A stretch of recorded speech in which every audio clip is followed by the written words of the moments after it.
Showers in the forecast at the new Meadowlands Stadium tonight. Big game in New York. Both back in front page news all week in New York surrounding Brett Favre and his return. The NFL announcing on Friday it's investigating allegations that while Favre was here with the Jets in 2008, he sent inappropriate messages and photos to a former Jets employee, Jen Sturger. Also reports that Favre sent inappropriate text messages to a couple of team-hired massage therapists. We asked Favre about it last night, about the accuracy of the reports. He did not comment directly, saying this will take its course. He also says he's yet to be contacted by the NFL, and he has no problem talking with the commissioner if asked to. As you've heard, our Chris Mortensen reporting, the league is aggressively investigating the matter, which could lead to discipline under the league's personal conduct policy. And to that end, Michelle Tafoya reported on Countdown that Favre was tearful and highly emotional, apologizing to his Viking teammates at the team's Monday morning meeting for the distraction that the investigation and the allegations may have caused them. So with that backdrop, we get underway tonight. Percy Harvin to receive the kickoff. Jets won the toss and deferred the option to the second half. Off we go with no return, ball out of bounds. And the Vikings will have good field position to start. Pete Morelli, our referee. 40-yard line. First down. And Favre and the Vikings take the field. Mike, this field position immediately opens up the playbook for the Minnesota Vikings. If you're backed up, you have to be a little more conservative. This is in that go zone right now.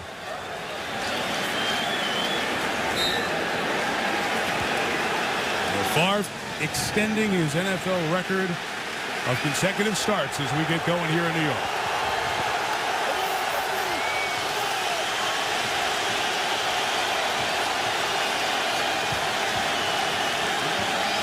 Top of the screen, Moss guarded by Cromartie, takes the reverse, and here comes Randy's first touch.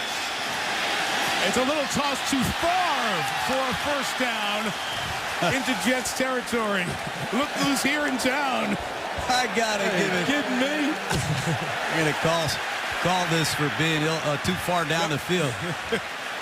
It's a handoff to Percy Harvin. Harvin's gonna flip it back to Moss, who's gonna look down the field deep, and he flips it to Brett Favre. Who would have thought that would be the first play, Jaws? Little trickeration early. All for naught. Calling of ineligible downfield. Will take it back.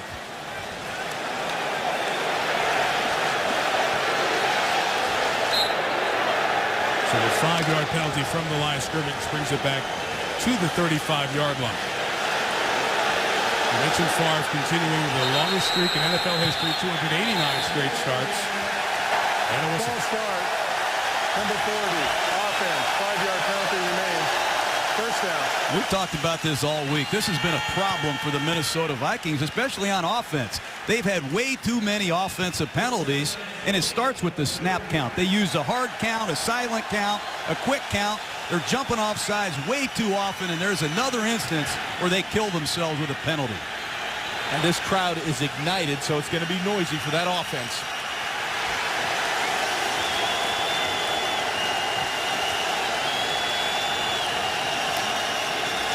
From the 30, here goes Peterson with a carry for 3 yards to the 33-yard line. Introduce you to the Minnesota offense. Peterson coming off 2 good games, 145 and 160 yards. To be a problem for John Sullivan, who's inactive tonight. Again. Wow. Number 71. Offense. 5-yard penalty remains. Second down. I just don't think there's any excuse for this. I realize you're excited. There's a rain delay, but you have to be able to hang in there on the snap count. I think it's the fullback this time. It's Tilton before the ball snap. Load at right tackle. Calm down, and you have to execute early in football games. And actually, Brett Favre himself is pulling out on the play. 3 penalties tonight, 28 on the season. Peterson bouncing, stopped by Revis, who returns after missing the last 2.5 with a hamstring injury. Darrelle Revis, we hear about him as a cover corner, but he comes in here and knifes through and makes a terrific tackle on Adrian Peterson. The edge was set nicely by the offensive line of the Vikings, but Rivas comes in and makes the play. Disastrous series with good field position. The trick play early on. The quarterback was under center. He couldn't go downfield. That's why that flag. 2 motion penalties. And now 3rd and 20. And they will just run with Peterson. They'll gain 15 of them until Sean Ellis stops them. And the Vikings will be forced to punt.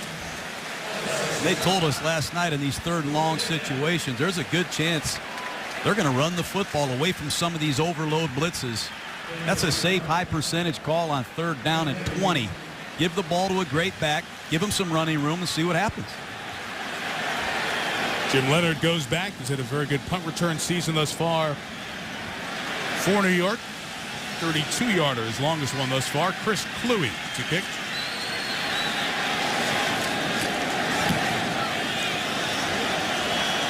Fair catch called for and made by Leonard. There was a lot of traffic in front of him on a 34-yard kick. Jets take over at their own 21 with Mark Sanchez coming off a terrific 3-game stretch. In all the division wins, 8 touchdowns, no picks, thus the youngest player in NFL history to have 8 TDs and no picks in a 3-game span. What do you like about him, John, in this 3-game stretch? Well, he's improved in the areas that the coaches wanted to see improvement. He's taking care of the ball. He's making good throws, very good decisions, and he's managing a very complex offensive scheme. I really like the improvement that he's shown for a second-year player.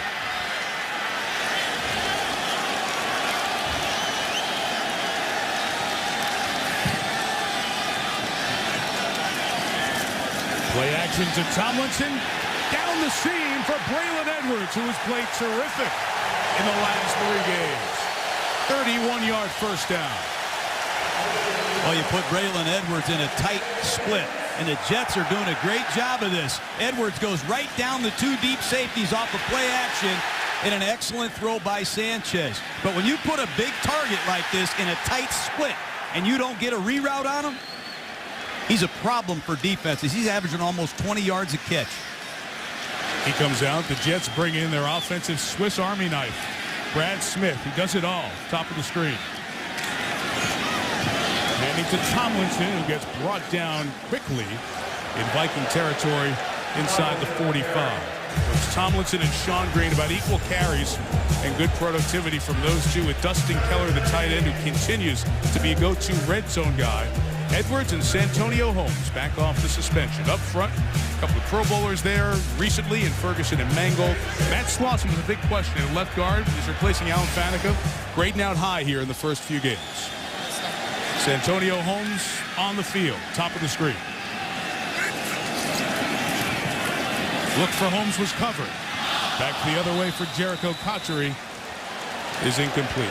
We're talking about Santonio Holmes coming in here for the Jets. He was cited for marijuana possession back in 08 when he was with the Steelers and suspended for a game. Another violation of the policy, plus a 4-game suspension. He did play all 4 preseason games, Ron. Do you think that'll translate to what he does here tonight? I believe he'll still be a little bit rusty, but he's going to get that 25 to 30 snaps, and he looked terrific out at practice on Saturday, and he was chomping at the bit. He was ready to go, and Mark Sanchez feels very comfortable with him.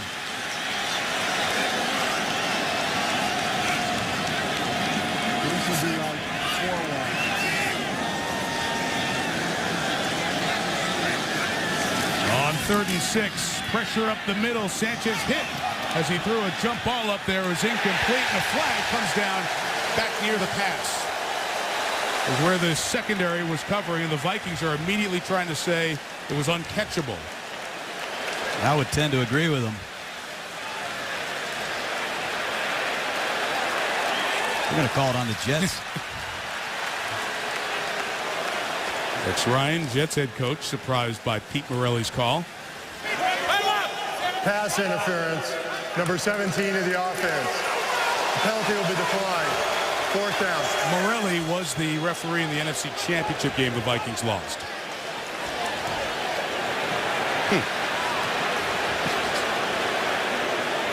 Flag came in very late, well after that contact. becomes insignificant, and Greg Camarillo, who the Vikings acquired in a trade from Miami at the start of the season, set for Steve Weatherford's first kick of the night. Nose down, so it tries to stay in the field of play, and caught by Camarillo at the 11. Punt to 33 after a poor first drive. Favre back on the field when you come back. Back at the new Meadowlands Stadium. We started late because of a weather delay, but has not dampened the enthusiasm of the crowd.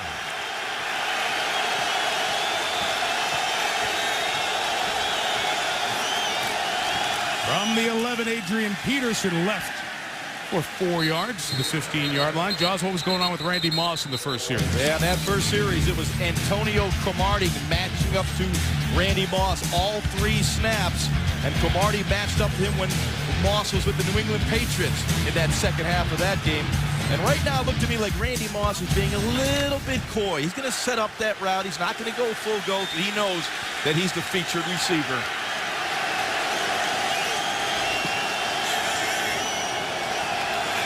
4 official plays, 4 Peterson runs. It's now 5 for 5. That's a couple of yards for Adrian as Calvin Pace and Sione Boua make the tackle. Look, I think Adrian Peterson, just like you guys, is the guy right now in pro football, running the ball.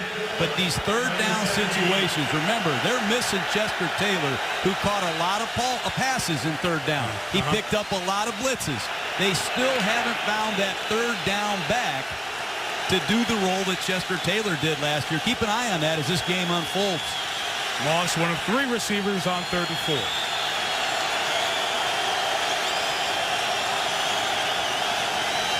Jets bring the pressure from Favre's left, brought down and sacked by Drew Coleman, the backup cornerback. This is what the New York Jets do. They attack the line of scrimmage. They attack the quarterback. Drew Coleman, number 30, comes flying in untouched.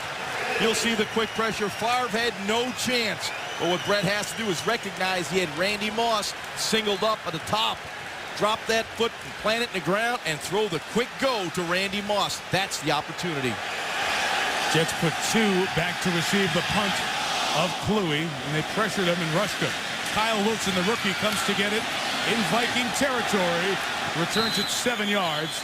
And the Jets, with a 29-yard net punt, will take over at the 40. Great field position as the Vikings try to figure out what's going on offense.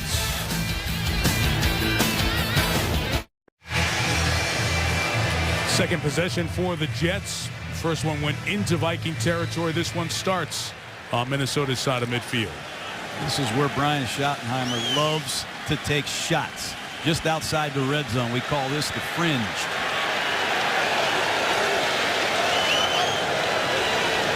Brad Smith comes in motion. Tomlinson takes, eludes a tackle. There goes LT. Gain of a dozen. First down, Tomlinson.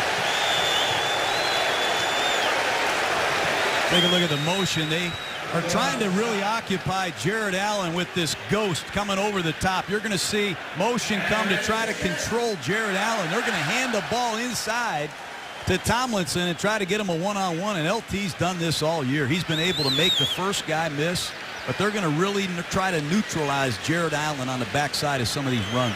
John, the Vikings in the perfect defense. At the safety coming down, you have to make the tackle. It's that simple. First down, Sanchez.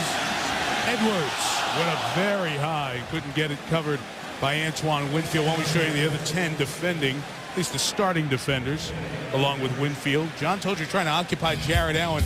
Calm down that pass rush he usually brings. There's 1 sack in 3 games for Jared. The Williams wall playing well up there in the middle. Linebacking core, E.J. Henderson suffered a nasty broken leg last year. He's come back, in Greenway and Lieber on the sides. Good linebacking core. Cedric Griffin's back after the torn ACL in the NFC title game. His second game back with Winfield and Abdullah and Williams, safeties.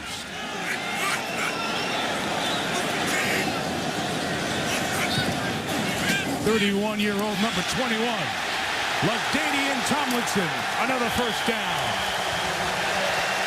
Good blocking by Kachuri and Mangold. That's one way to slow a pass rush down. Just go to a trap play, an inside trap. Take a look at the left guard pull, and they're going to trap Kevin Williams, the 3 technique over the right guard. It's a bang-bang, zero-hole trap. And when you catch them, that's a beautiful thing. Nice play selection on 2nd and long by the New York Jets. Like he told you when he visited on the bus, that jump cut, it's all back. 17 yards on that one.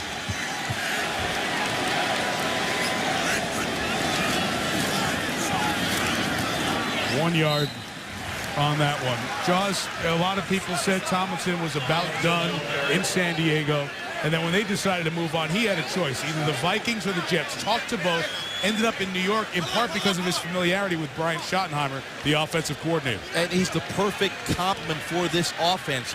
He has every phase of the game you want in a running back. We all know what a terrific runner he is. He can catch the ball out of the backfield, and in those 3rd down situations, he's an outstanding blocker. LT's got his quickness back, and boy, he's fun to watch.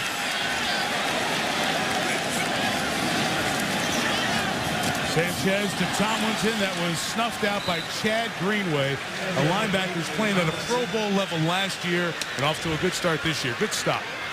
Very good stop. But Tomlinson, we had a chance to spend a lot of time with him over the last couple months. He loves being a New York Jet. He's sincere about it. He loves this offense. He loves the running game. And he really likes this offensive line. He likes his center, and these offensive linemen know what they're doing, and they're physical.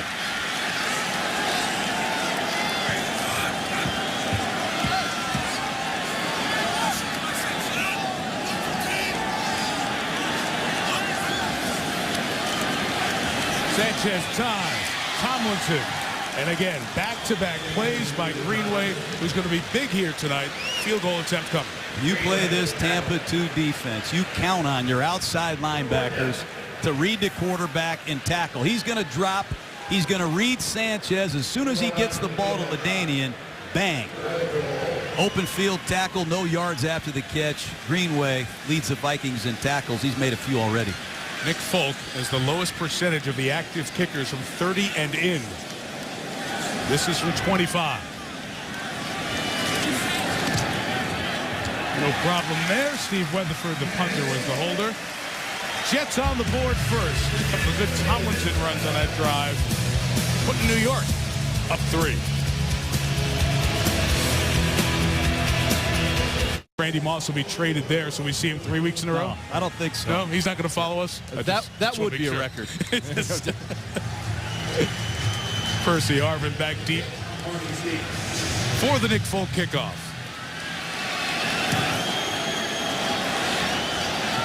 Couple of hops, couldn't handle it. Looked like a brave second baseman. Harvin takes it up to the 30-yard line. Couple of drives, no first downs from Minnesota. Let's see what Brett and the guys in purple do after this. As we get the Vikings' 3rd drive going, John, the last play of the last drive, a 3rd down. Well, we said the 3rd down back is going to have to pick up some blitzes. Take a look at Tahi. One of the reasons you're in a shotgun is so you can scan. You can scan from right to left and come underneath Brett Favre for this pickup. That should be a routine pickup for the Vikings. They've got to do a lot better than that to give this guy any kind of chance to throw the ball against this defense. Favre, Oplo throwing his 500th touchdown pass tonight. Hits Percy Harvin on the run, and he gets to midfield for a gain of 19 and a first down. And the speed of Harvin evident there. Yeah, and Rodney Poole makes a terrific play. As you'll see, Percy Harvin off the quick inside fake. Adrian Peterson, he gets the ball on the edge, and this is where Harvin is at his best. In space, I expect to see the Vikings try to do more of that tonight.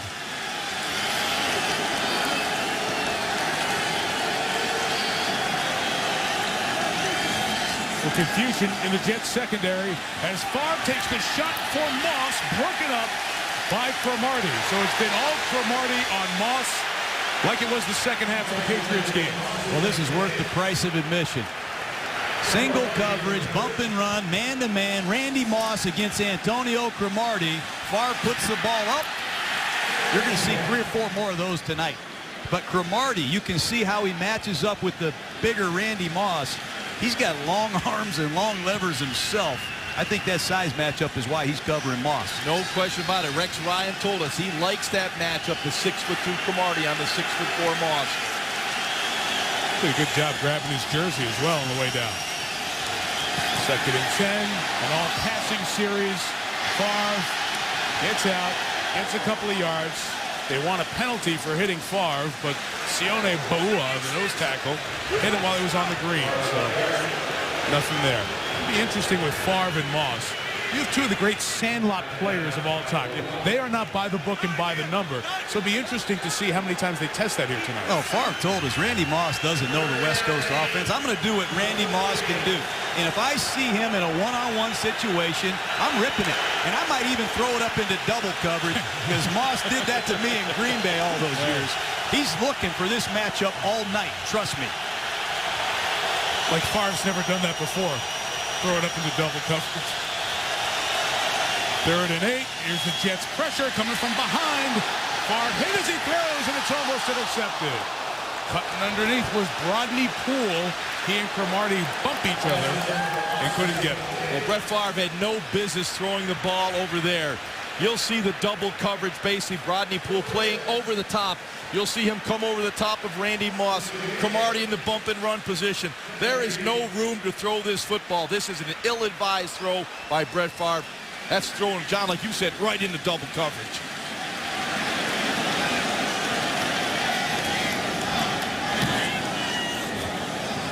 Jim Leonard, fair catch of Fluey's punt. Happens at the 12-yard line. 3 possessions, 3 punts for Favre, and the Jets have hit him a couple of times here in this opening quarter. When the Jets were crowning themselves Super Bowl champs in August, this is what we thought we'd see. A lot of those offensive guys going strong. Now they have Brad Smith under center at quarterback. Sean Green in the backfield, and he hands to Green for about 3 yards. We mentioned Brad Smith and all the things the former college quarterback at Missouri can do. Yeah, these are well-rehearsed plays. They practice them every week. The thing you have to know about Brad Smith is not only can he throw, he will throw. He threw a touchdown pass last week against Buffalo. He threw a long one to Cotchery in the playoffs last year against the Colts.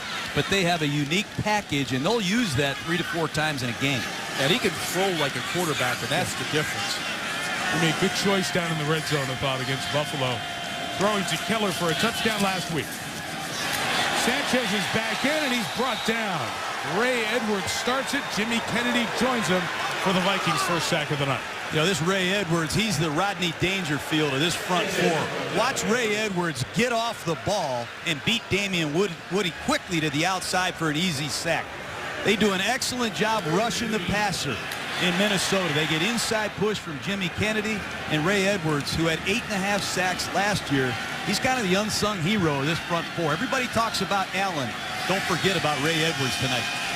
And Kennedy, former first-round pick of the Rams back in 03. 3rd and long. And a quick shot to Jericho Cotchery. Got a block from Santonio Holmes to set him free for the first down. Flag down.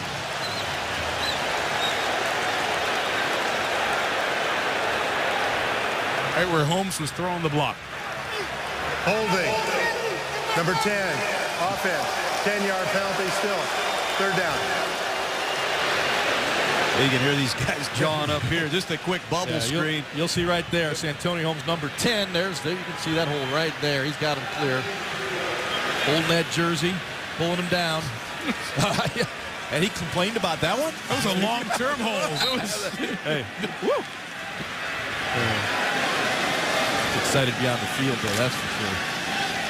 After the 4 weeks that he was suspended, Holmes is very much anticipating tonight when we sat with him Saturday and met at the Jets facility. So Tomlinson on 3rd and long runs it right to the marker and gets a first down at the 25. 3rd and 15, they run it and get it. Boy, it's hard to get that scheme twice against this front. It's a quick trap again. They're going to trap Kevin Williams right here with the left guard pulling, and it hits quick and easy right up the gut. No one's there. Great execution. That's one way to slow down the Williams brothers inside. Just a back block, a quick trap. Off goes Tomlinson. 2 nice traps here in the first quarter. Boy, Brandon Moore, that guy's just an underrated right guard, dominating. Back to Brad Smith in their Seminole package. That's what the Jets call it. Straight run for Smith. He cuts back and gets 4 yards to the 29-yard line. John, you made a point when we did a preseason game here. You were up here during the OTAs back in the spring, and Sanchez was coming back from a knee injury, and Brad Smith handled all the quarterback stuff. Yeah, Sanchez is over there with me watching practice. I said, who's this quarterback taking all these reps? Bill Callahan says it's Brad Smith. And he can throw the football on the move. He can throw it in the pocket. He knows what he's doing. Jets bringing an extra offensive lineman, Wayne Hunter. So we got 1 extra O-lineman to the right. A play action with it. Caught by the fullback, John Connor. On the first down, the rookie out of Kentucky. You know, the formations, they just drive you crazy. They bring in Wayne Hunter, a big offensive lineman, to play tight end. They bring the Terminator, John Connor, the fullback, in motion. They create an I formation, and they slam it in there. They throw a play action pass. A lot of different looks early. One offense looks good, one doesn't. After one, Jets 3, Vikings nothing.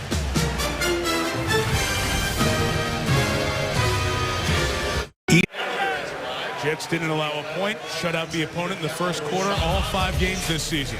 That's a New York Jets record, and every other number in this opening quarter favoring the Jets. The Vikings offense just does not look in sync or sharp yet to this point. Randy Moss has been thrown to a couple of times and covered by Cromartie. Any surprises so far on the Vikings offensive side, Josh? Yeah, their lack of offense, really. I thought we'd see more Adrian Peterson, more of the power running game. They're kind of spreading it out. Just haven't been successful doing that.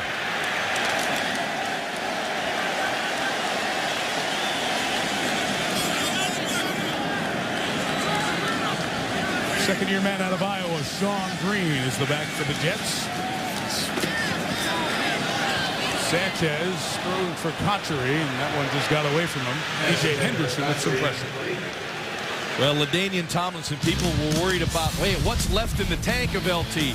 Well, the lateral agility is still there, and that's always been the key to his game, making people miss. There, Ben Lever has him in the hole, can't make the tackle. LaDainian Tomlinson looks like LaDainian that we saw as a league MVP many times. The quickness, the speed, the vision, the power, all there.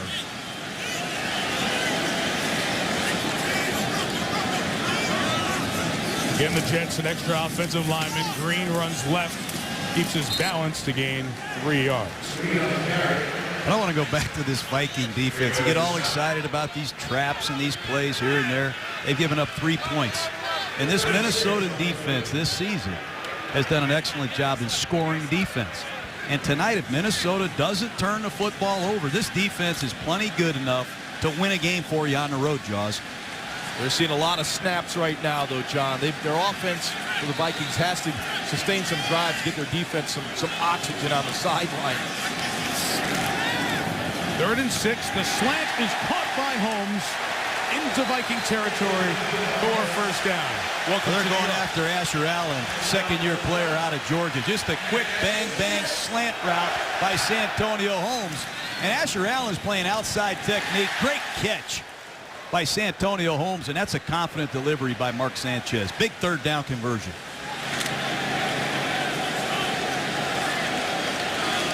Super Bowl 43 MVP. His first regular season grab as a Jet. Tomlinson now the running back. LT gains about 5 yards.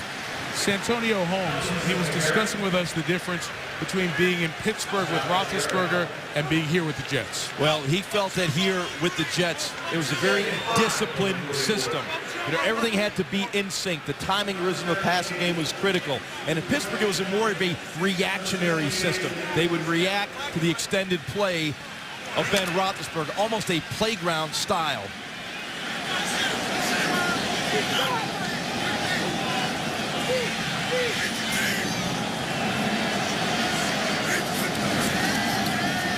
Play action to Green. Sanchez shot for Holmes. Couldn't get to it. Deep coverage, Mediu Williams. No flag, and a Sports Center right now with Trey Wingo.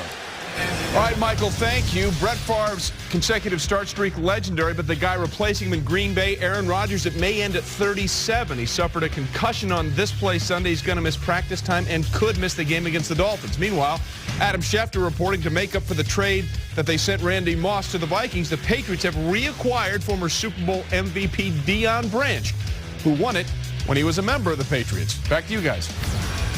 And that had been discussed on both sides of that exchange during the week. Jets going to take a timeout here as they're bringing Brad Smith out in their Seminole formation. A couple of minutes through the second. Jets up by just a field goal. 3rd and 5 for Gang Green.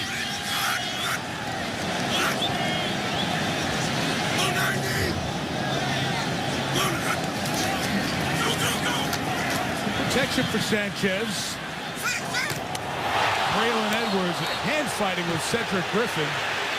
Pass hit him, but he couldn't hang on. That was a very dangerous throw by Mark Sanchez. See Sanchez here. Here's the one-on-one on the outside. You got Griffin on Braylon Edwards. Kind of stops on the route. Griffin just didn't turn around. He might have had to pick. Ready to catch that. Yeah. Bounced right between a 1 and a 7. Weatherford's very good at pinning the opponent deep. Going to get one there. Stopped inside the 5. Marquise Cole.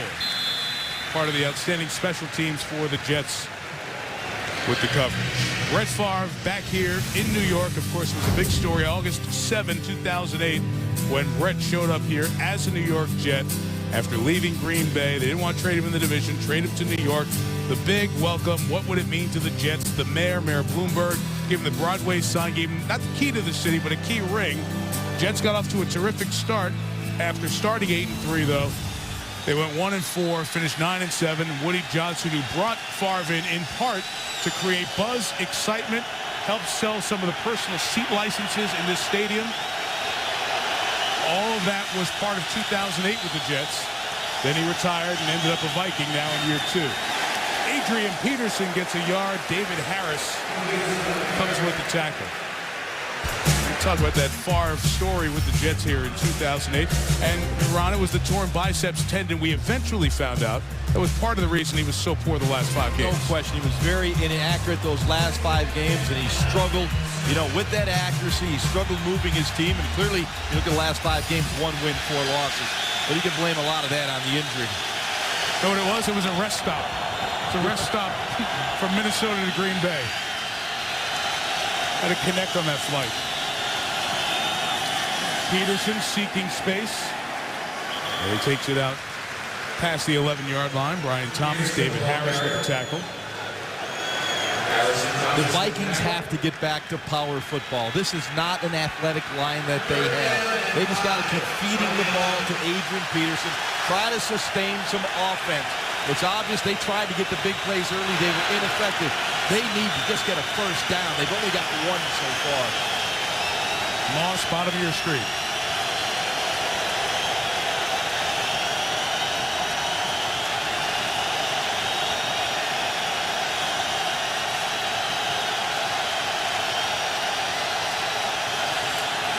Jim Leonard's pressure, hits Favre, put it up for grabs. Incomplete. 3rd down pressure, Jets dominating Minnesota. Well, it's good coverage down the field, and it's good pressure by the New York Jets right up the middle. You're going to see David Harris and Bart Scott keying on the back right there, and Adrian Peterson misses another pickup. The Vikings are struggling from a backfield standpoint. This is not something Adrian Peterson has done throughout his career. That's the 2nd time on 3rd down they failed to pick up what looks like a pretty routine blitz. 4th punt for Chris Kluwe. 49-yarder. Kyle Lowry took it. Kyle Wilson, I should say. Penalty marker down as he's brought down at the 38-yard line. Well, Brett Favre right now got to wondering where all these green jerseys are coming from. Clean shots right at Brett Favre.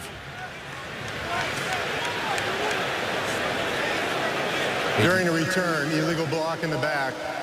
Number 34 of the receiving team, 10-yard penalty, first down. On the Jets, Timeout. Marquise Cole, Vikings offense, 13 plays, 46 yards, 1 first down.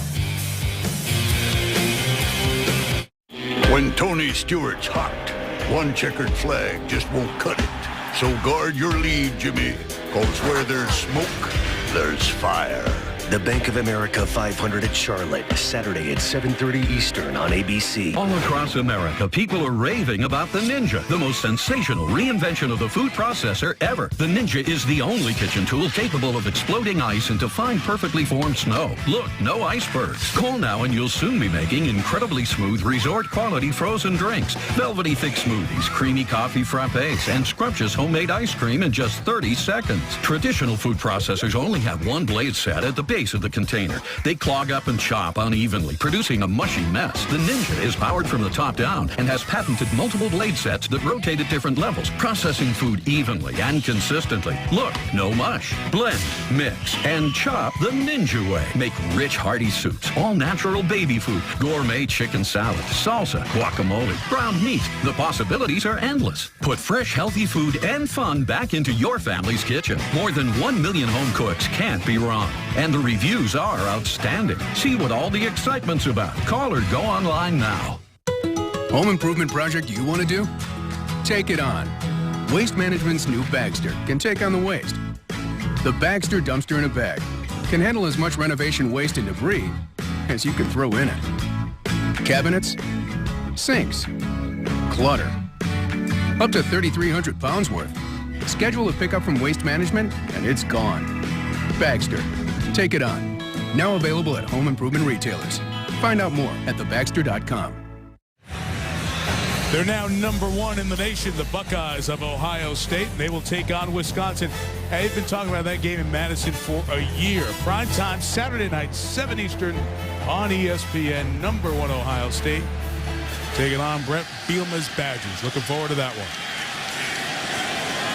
Second year out of USC. Mark Sanchez takes over. And there goes Tomlinson again. They are carving him up. Flag down back at the hole where Tomlinson came through. And this will be holding against the Jets.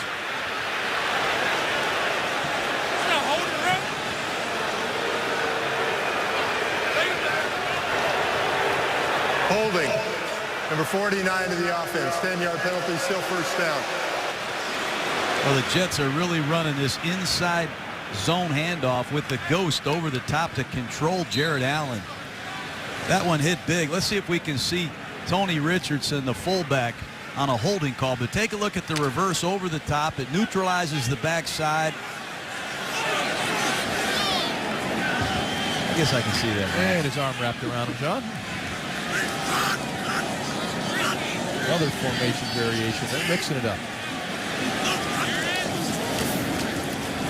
LT is going to get tripped up there in the wash and only gain a yard or two. Jared Allen coming down in there. Allen was talking about how tonight his team needed to hit Mark Sanchez when they got their opportunities. He felt if they could get them into 3rd and longs in known situations, the 3-time Pro Bowler would get his chance to tee off on the quarterback.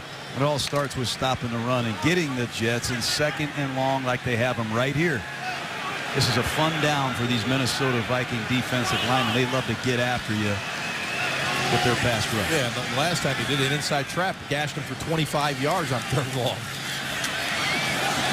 Sanchez, shot for Santonio Holmes. Adjusted to it in air, couldn't pull it in. They continue to work on Asher Allen, the 2nd-year corner out of Georgia. Well, when you get the one-on-one matchup and Santonio Holmes, take your shot one-on-one. He's got the size advantage. You'll see Sanchez here, gives a little pump inside, knows he got the one-on-one on the outside. Almost a terrific catch by Santonio Holmes.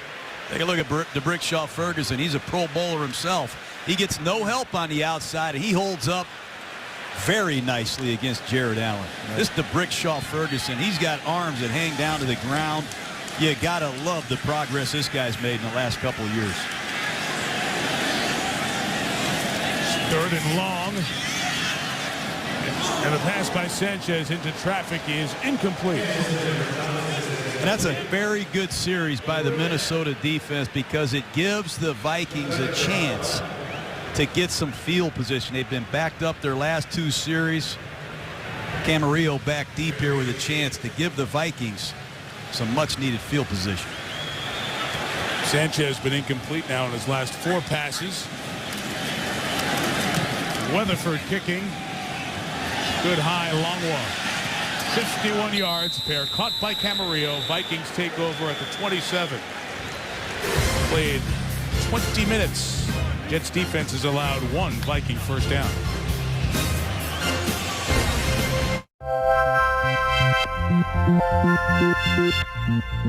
It guides. It shows. It slides. It tows. It sees. It calls. And it fits. We gave it more ideas per square inch because more is what we do. Terrain, the smaller SUV from GMC. It's time for the Bud Light Playbook. Today, how to make the ultimate tailgate car. Hey, man, come on. You run out of gas? Actually, there is no gas tank. Behold, the ultimate tailgate car. I replaced the gas tank with a keg of Bud Light. Here we go. The heater doubles as a popcorn popper. Since we don't have gas, we don't need an engine. Your grill is a grill. There's no junk in that trunk. Bud Light, the sure sign of a good time. Here we go. Rated M for mature.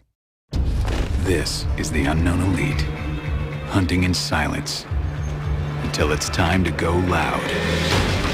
This is force multiplied, relentless, exacting, precise. These are the most elite operators in the world. A new breed of warrior for a new breed of warfare. This is Tier 1. Medal of Honor, developed in collaboration with U.S. Special Operations soldiers. Look, Dennis, whatever. Look, check this out. Let's come as a whip of 1.23 at home, but 1.20 away. What do you think accounts for that 0.03 difference?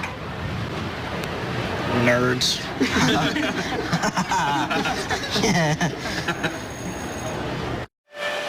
Start of our game delayed about 40 minutes.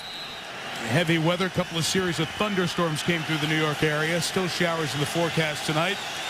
Vikings need a wake-up call on offense. Nothing doing against the Jets so far. Peterson, couple of yards. Big headlines coming in. Randy Moss, what's it going to mean? What are the adjustments Moss has coming to Minnesota? Well, he's got to learn all the formation, and trust me, there's a million of them. He's got to learn the name of all these routes, how the routes adjust against cover 2, man-to-man, bump and run, split adjustments. Everybody has different rules. Hand signals, 2-minute offense. What are the signals? And how about reacting to Brett Favre's style? He's not playing with Tom Brady. Just lining up and playing with Brett Favre a week after Tom Brady has got to be difficult. Toby Gerhart, Heisman runner-up a year ago from Stanford, comes in. No gain. 3rd down coming, Jaws. Yeah, and Randy Moss has been struggling getting anything going tonight. Antonio Cromartie just gets in his face, right in his grill at the line of scrimmage. Nothing there. Again, you'll see the bail technique. No separation at all from Randy Moss. Almost intercepted. Again, no fear by Antonio Cromartie. Right at the hip of Randy Moss. He can't shake him loose. No separation. And here's Gerhart in the backfield as the protector. This is maximum protection time to give Favre a shot. Jets rush 6. They're picked up. Pass not even close to Harvin.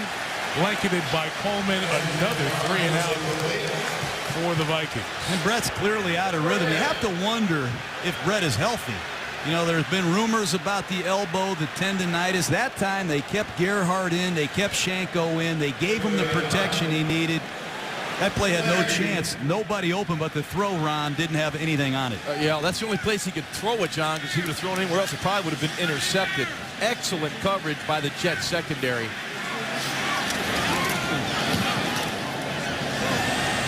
Another kick for Kluwe. Wasn't very good. Got a good bounce. It hit a Viking, so it's a 38-yard kick, and the Jets will take over at the 32. They did an MRI on Favre's elbow this week. There is tendonitis. Right now, there's not a lot of productivity.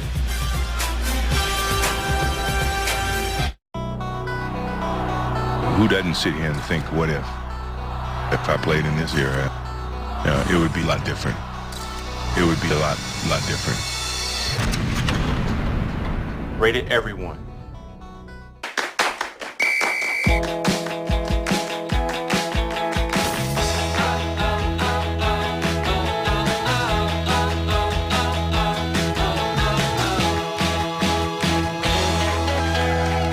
Snyder's of Hanover pretzels are meant to be shared. Shared among families, across generations, and throughout the country. Making us America's pretzel.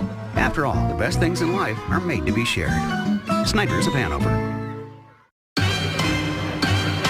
This is the jungle, disguised as a wedding, but a jungle nonetheless. And here there are two types of tigers. One that goes straight to the prey. And the one who makes the prey surrender to him.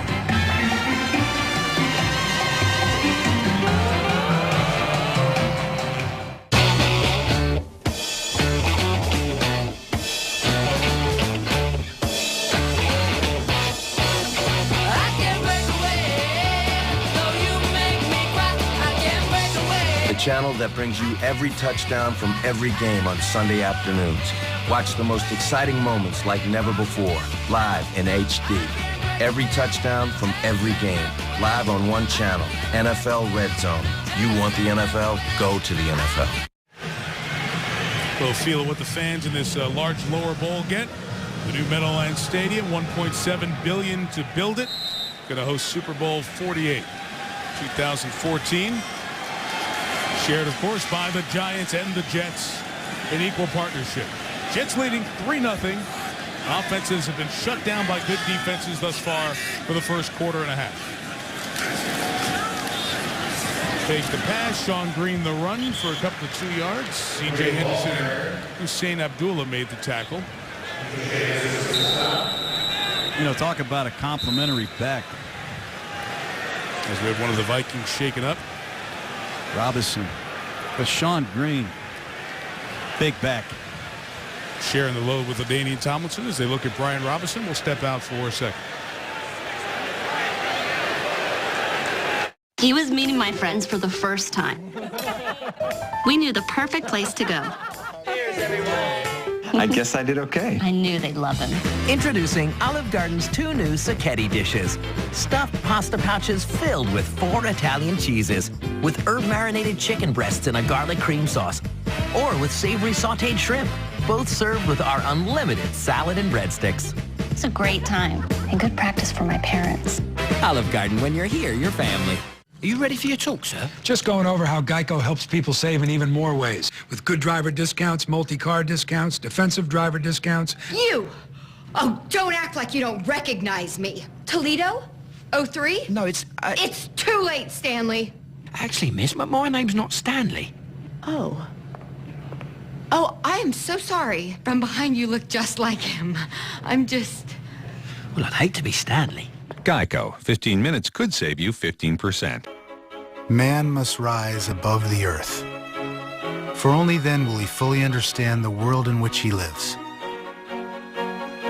The U.S. Air Force celebrates the men and women who for the past century have pushed the envelope of military aviation. And we look forward to the next 100 years of doing the impossible.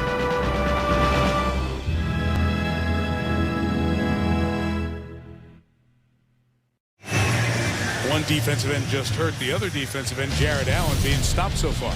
Well, Jared's got 73 sacks since 04, but DeBrickshaw Ferguson isn't giving him a sniff tonight. Ferguson has done an excellent job pass protecting without much help. Brian Robinson, the man who was injured on the last play, hopped off. They're looking at his right ankle. Meantime, Sanchez on second down, a little bootleg and a throw complete to Braylon Edwards. On the sideline by Jared Allen, but a first down and a gain of 11. This is where Mark Sanchez has excelled over the last 3 games, getting outside the pocket off the bootleg action. You'll see a really nice extension of the football. That draws the defense over, creates that illusion of run. He actually looked downfield for the potential big play to Keller. It wasn't there, so he checked it down to Braylon Edwards. Stayed with the progression. Boy, did a real nice job of getting on the edge of the defense.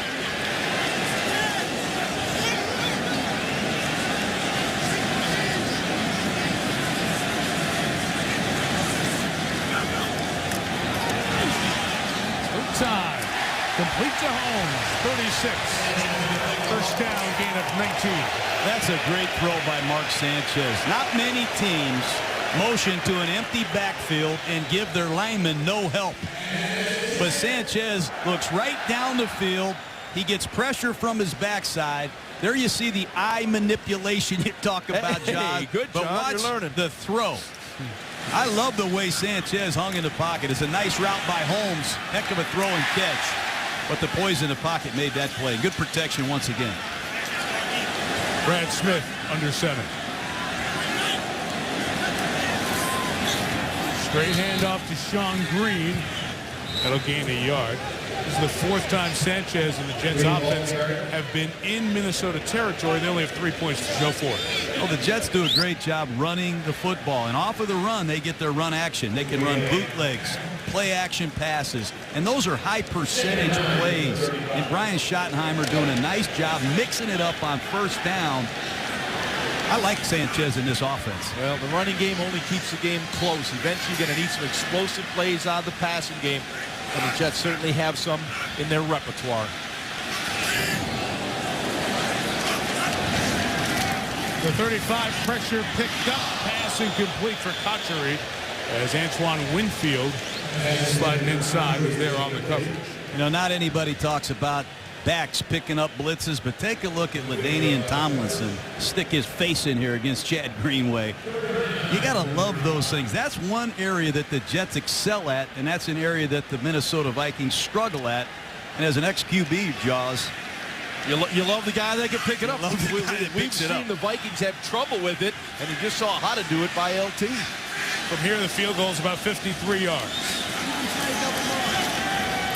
Sanchez comes right. Holmes dropped it.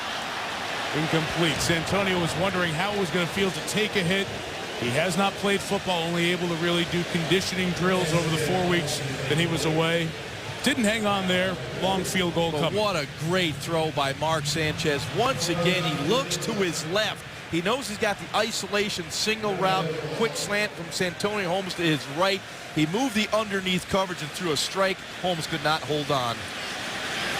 Nick Folk has made a couple of 50-yard field goals at the end of games to decide them, whether it's at the end of regulation or in overtime.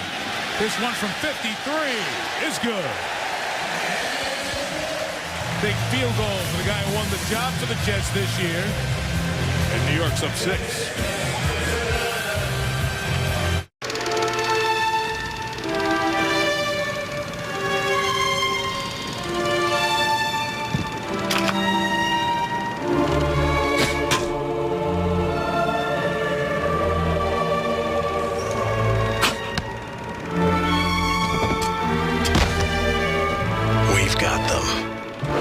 Straight from the theater to your living room a month before Netflix. Don't just watch TV. Direct TV. Hello, Mrs. Jensen. You don't have any Snickers in your shopping cart. The neighborhood kids love Snickers on Halloween. Let me help you. Oh, I'm only helping. Snickers. we're definitely going to her house. Shh. This Halloween, nothing satisfies like Snickers. Jets looking to improve to 4-1. Their defense has limited Minnesota to 1 first down. Folk just kicked the field goal over 50 yards, 6-0 New York. And Percy Harvin with a lot of space to get started. And the sideline. That's the 25-yard line. Marcus Coleman, or Drew Coleman, I should say, with the tackle. How about the Vikings and their drives so far? Their first 5 drives, only 1 first down picked up. Everything else has been 3 and kicked. No, it's been ugly. And I really am waiting for the Vikings to put Randy Moss in motion to try to back off some of this bump and run coverage. And Ron, I don't know about you. I think Favre's arm is hurt. How about maybe a little max pro and to give a pattern time to develop down the field? Right now, it doesn't look like a team that's had 2 weeks to prepare for the Jets. From the 25, Favre rolling, looking for space, going down. Calvin Pace bringing him down, and the penalty marker back there as well. The look on Pace's face. Personal foul, grasping the face mask. Number 97 to the defense. 15-yard penalty, automatic first down. That's a big call. Take a look at Favre. He's going to come out of this fake, and Pace is going to grab him by the face mask. Good call. And Pete Morelli, he's the referee that was in the NFC Championship game last year that Brad Childress really had a lot of disagreements with regarding the hits on Favre. Right. Big turn of events there. So they get it at the 31, just their second first down. And Favre finds Kleinsasser, the tight end, for about 5 yards. There are a couple of issues here with Favre. We talk about the right elbow. They had MRI on it, found little inflammation. Now, he didn't have that before the bye week. It's something that came on when they came back after the bye week. So that's a concern. Remember, this is a guy who turned 41 yesterday. Since he came back, he's already had 5 shots in his ankle, a series of shots in his left ankle that was surgically repaired in hope that it would lubricate it and keep it from being painful as the season went on.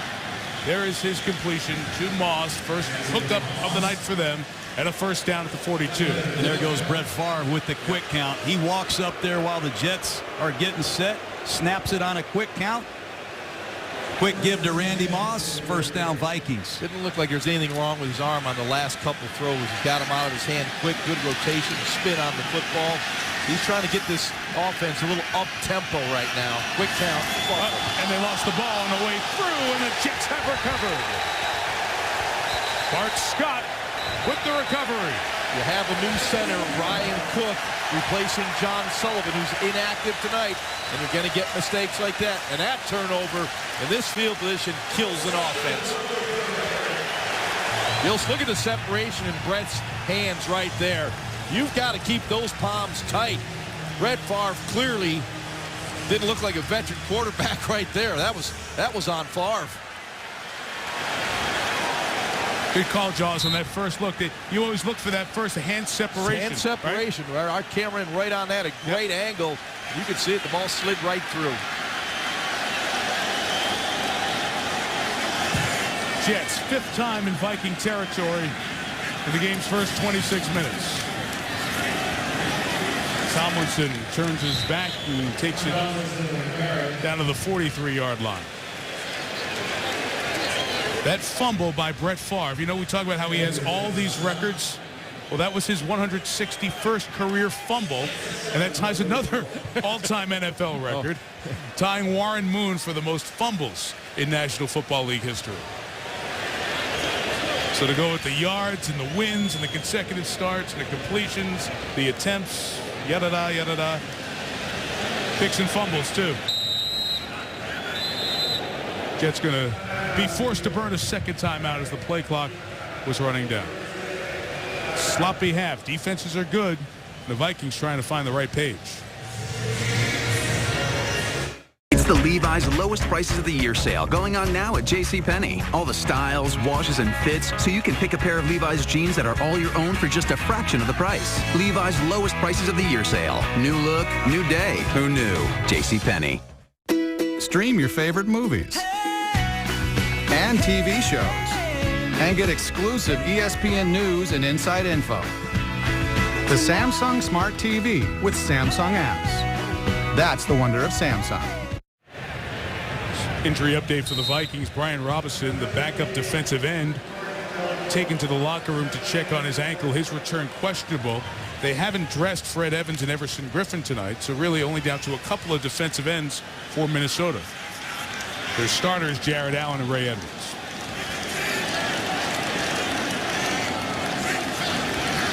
Second down, play action for Sanchez. It's knocked down by Ben Lieber, the weak side linebacker who's part of some good defenses with the Chargers and here in Minnesota.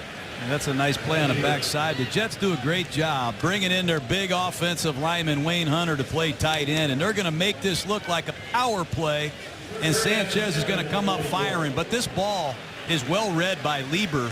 They had Holmes wide open. This Ben Lieber and Chad Greenway, these two outside linebackers do a phenomenal job covering people in this cover two scheme. They're down pressure off the edge for Sanchez. He drills a shot to Dustin Keller, the tight end, and right at the first down mark. Gonna have to check the spot. That'll be a first down, Mike. And Mark Sanchez loves to go to Dustin Keller at crunch time. It's a third down situation, and you'll see the stick right in there between the in and out coverage. This is when you have confidence and trust in your tight end. As you see the double coverage right from Henderson and Abdullah, the ball was squeezed in by Sanchez.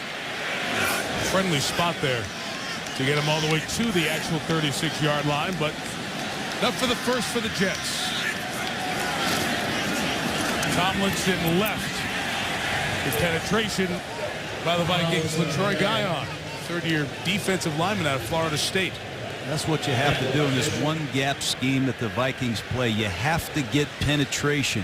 And LaTroy Guion, a young guy they really like. Picked him out of Florida State a couple years ago. Does a nice job jetting up the field, disrupting that play. Jets in no rush here. Going to take it on Brett Bielema's Badgers. Looking forward to that one. Second year out of USC. Mark Sanchez takes over. And there goes Tomlinson again. They are carving him up. Flag down back at the hole where Tomlinson came through. And this will be holding against the Jets.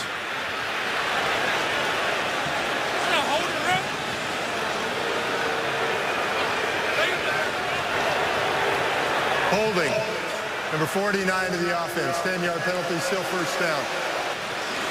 Well, the Jets are really running this inside zone handoff with the ghost over the top to control Jared Allen. That one hit big. Let's see if we can see Tony Richardson, the fullback, on a holding call. But take a look at the reverse over the top. It neutralizes the backside. I guess I can see that. And his arm wrapped around him, John. Another formation variation. They're mixing it up. LT is going to get tripped up there in the wash and only gain a yard or two. Jared Allen coming down in there. Allen was talking about how tonight his team needed to hit Mark Sanchez when they got their opportunities. He felt if they could get them into third and longs in known situations, the three-time Pro Bowler would get his chance to tee off on the quarterback. It all starts with stopping the run and getting the Jets in second and long like they have them right here. This is a fun down for these Minnesota Viking defensive linemen. They love to get after you with their pass rush. Yeah, the last time he did an inside trap, gashed him for 25 yards on third and long. Sanchez shot for Santonio Holmes. Adjusted to it in air, couldn't pull it in. They continue to work on Asher Allen, the second-year corner out of Georgia. Well, when you get the one-on-one matchup and Santonio Holmes, take your shot one-on-one. He's got the size advantage. You'll see Sanchez here. Gives a little pump inside. Knows he got the one-on-one on the outside. Almost a terrific catch by Santonio Holmes. Take a look at DeBrickshaw Ferguson. He's a Pro Bowler himself. He gets no help on the outside. He holds up very nicely against Jared Allen. This DeBrickshaw Ferguson, he's got arms that hang down to the ground. You gotta love the progress this guy's made in the last couple of years. Third and long. And the pass by Sanchez into traffic is incomplete. And that's a very good series by the Minnesota defense because it gives the Vikings a chance to get some field position. They've been backed up their last two series. Camarillo back deep here with a chance to give the Vikings some much-needed field position. Sanchez been incomplete now in his last four passes. Weatherford kicking. Good high, long one. 51 yards. Pair caught by Camarillo. Vikings take over at the 27. Played 20 minutes. Jets defense has allowed one Viking first down. Start of our game delayed about 40 minutes. Heavy weather, a couple of series of thunderstorms came through the New York area. Still showers in the forecast tonight. Vikings need a wake-up call on offense. Nothing doing against the Jets so far. Peterson Couple of yards. Big headlines coming in. Randy Moss, what's it going to mean? What are the adjustments Moss has coming to Minnesota? Well, he's got to learn all the formation, and trust me, there's a million of them. He's got to learn the name of all these routes, how the routes adjust against cover 2, man-to-man, bump and run, split adjustments. Everybody has different rules. Hand signals, 2-minute offense. What are the signals? And how about reacting to Brett Favre's style? He's not playing with Tom Brady. Just lining up and playing with Brett Favre a week after Tom Brady has got to be difficult. Toby Gerhart, Heisman runner-up a year ago from Stanford, comes in. No gain. Third down coming, Jaws. Yeah, and Randy Moss has been struggling getting anything going tonight. Antonio Cromartie just gets in his face, right in his grill at the line of scrimmage. Nothing there. Again, you'll see the bail technique. No separation at all from Randy Moss, almost intercepted. Again, no fear by Antonio Cromartie, right at the hip of Randy Moss. He can't shake him loose. No separation. And here's Gerhart in the backfield as the protector. This is maximum protection time to give Favre a shot. Jets rush 6. They're picked up. Pass not even close to Harvin. Blanketed by Coleman. Another 3-and-out for the Vikings. And Brett's clearly out of rhythm. You have to wonder if Brett is healthy. You know, there's been rumors about the elbow, the tendonitis. That time they kept Gerhart in. They kept Shanko in. They gave him the protection he needed. That play had no chance. Nobody open, but the throw, Ron, didn't have anything on it. Yeah, that's the only place he could throw it, John, because he would have thrown anywhere else. It probably would have been intercepted. Excellent coverage by the Jets secondary.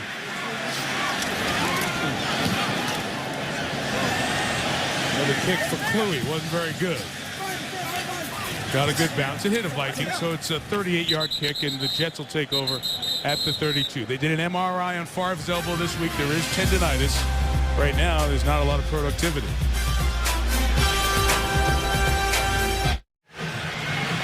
A little feel of what the fans in this large lower bowl get.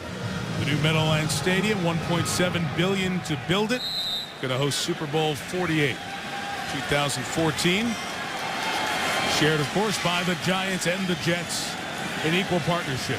Jets leading 3-0. Offenses have been shut down by good defenses thus far for the first quarter and a half. Fake the pass. Sean Green the run for a couple of 2 yards. C.J. Henderson and Hussein Abdullah made the tackle. You know, talk about a complimentary back. As we have one of the Vikings shaken up. Robinson. But Sean Green, big back. Sharing the load with LaDainian Tomlinson as they look at Brian Robinson. We'll step out for a second.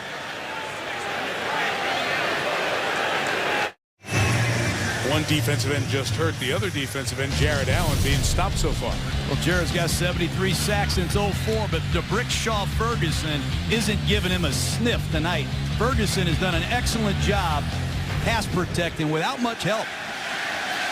Brian Robinson, the man who was injured on the last play, hopped off. They're looking at his right ankle. Meantime, Sanchez on second down. A little bootleg and a throw complete to Braylon Edwards. Shown the sideline by Jared Allen, but a first down and a gain of 11. This is where Mark Sanchez has excelled over the last 3 games. Getting outside the pocket off the bootleg action. You'll see a really nice extension of the football. That draws the defense over, creates that illusion of run.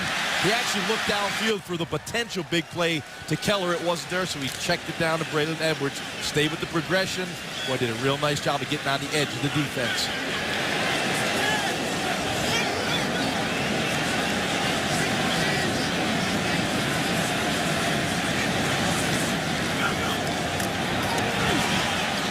Time.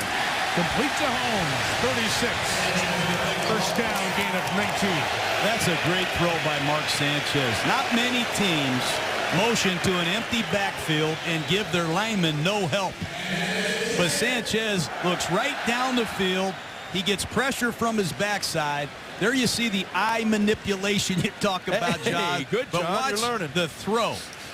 I love the way Sanchez hung in the pocket. It's a nice route by Holmes. Heck of a throw and catch. But the poise in the pocket made that play. Good protection once again. Brad Smith under center. Straight handoff to Sean Green. That'll gain a yard.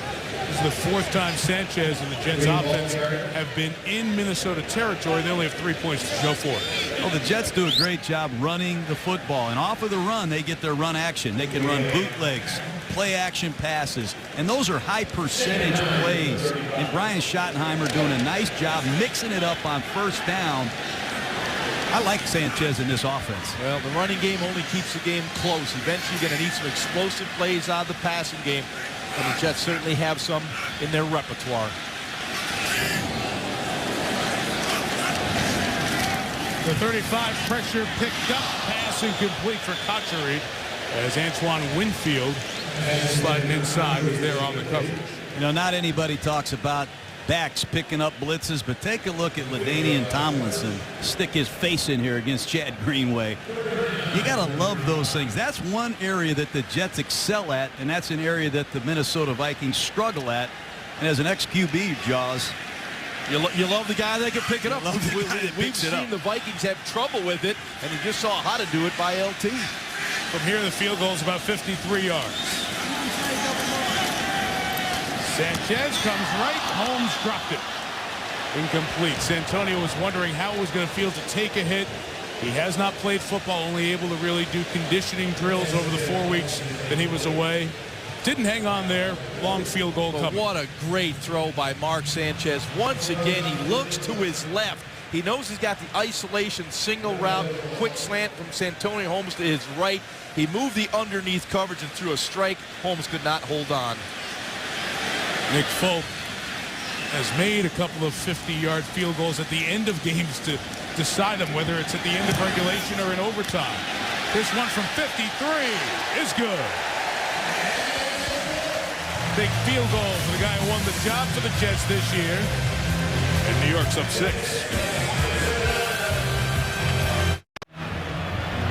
Jets looking to improve to 4-1. Their defense has limited Minnesota to 1 first down. Folk just kicked the field goal over 50 yards, 6-0 New York. And Percy Harvin with a lot of space to get started. And the sideline, that's the 25-yard line. Marcus Coleman, or Drew Coleman, I should say, with the tackle. How about the Vikings and their drives so far? Their first 5 drives, only 1 first down picked up. Everything else has been 3 and kick. No, it's been ugly. And I really am waiting for the Vikings to put Randy Moss in motion to try to back off some of this bump and run coverage. And Ron, I don't know about you. I think Favre's arm is hurt. How about maybe a little max pro and to give a pattern time to develop down the field? Right now, it doesn't look like a team that's had 2 weeks to prepare for the Jets. From the 25, Favre rolling, looking for space, going down. Calvin Pace bringing him down, and the penalty marker back there as well. Look on Pace's face. Personal foul, grasping the face mask. Number 97 of the defense. 15-yard penalty, automatic first down. That's a big call. Take a look at Favre. He's going to come out of this fake, and Pace is going to grab him by the face mask. Good call. And Pete Morelli, he's the referee that was in the NFC Championship game last year that Brad Childress really had a lot of disagreements with regarding the hits on Favre. Right. Big turn of events there.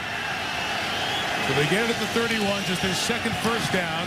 And Favre finds Kleinsauce with the tight end for about 5 yards. There are a couple of issues here with Favre. We talk about the right elbow. They had MRI on it, found little inflammation. Now, he didn't have that before the bye week.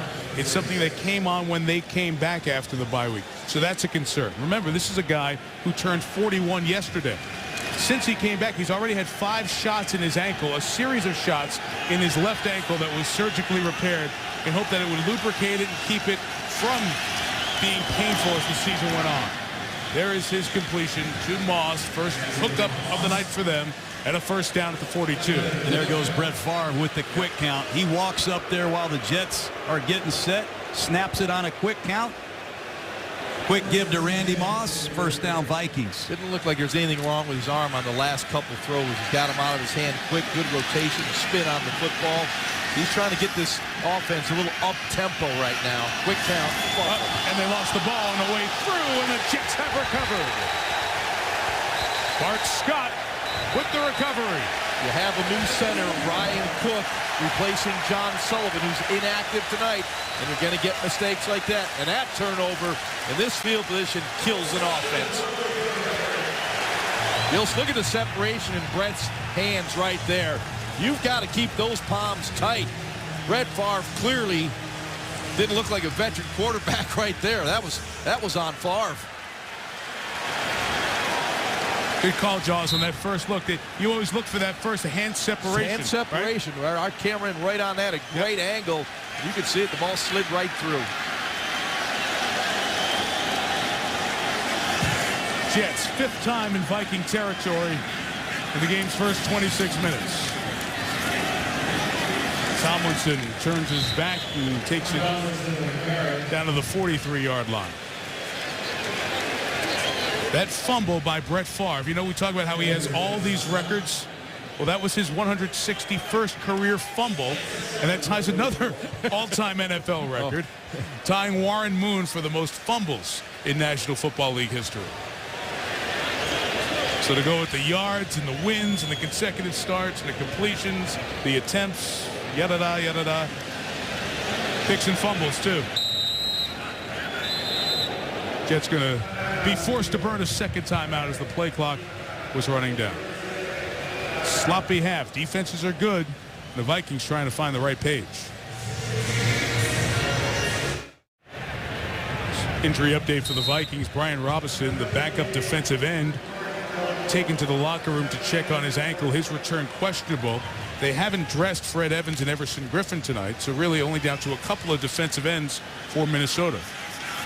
Their starters, Jared Allen and Ray Edwards.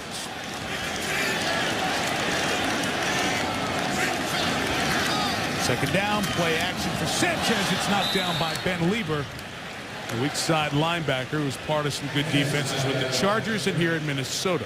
And that's a nice play on the backside. The Jets do a great job bringing in their big offensive lineman Wayne Hunter to play tight end, and they're going to make this look like a power play, and Sanchez is going to come up firing. But this ball is well read by Lieber. They had Holmes wide open.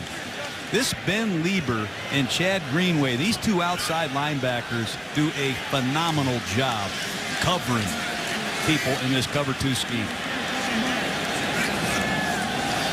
They're down pressure off the edge to Sanchez. He drills a shot to Dustin Keller, the tight end, and right at the first down mark. Gonna have to check the spot. That'll be a first down, Mike. And Mark Sanchez loves to go to Dustin Keller at crunch time. It's a third down situation, and you'll see this stick right in there between the in and out coverage. This is when you have confidence and trust in your tight end. As you see the double coverage right from Henderson and Abdullah, the ball was squeezed in by Sanchez. Friendly spot there to get him all the way to the actual 36-yard line, but enough for the first for the Jets. Tomlinson left. His penetration by the Vikings. LaTroy Guion, third-year defensive lineman out of Florida State. That's what you have to do in this one-gap scheme that the Vikings play. You have to get penetration. And LaTroy Guion, a young guy they really like. Picked him out of Florida State a couple years ago. Does a nice job jetting up the field, disrupting that play.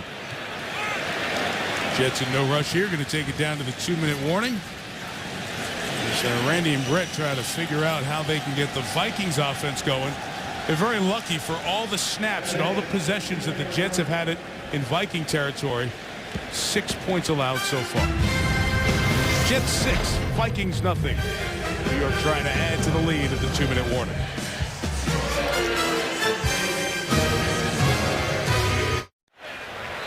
Our game started late because of rain. You see some raindrops. One of our meteorologist buddies from Philadelphia just texted another storm is on the way.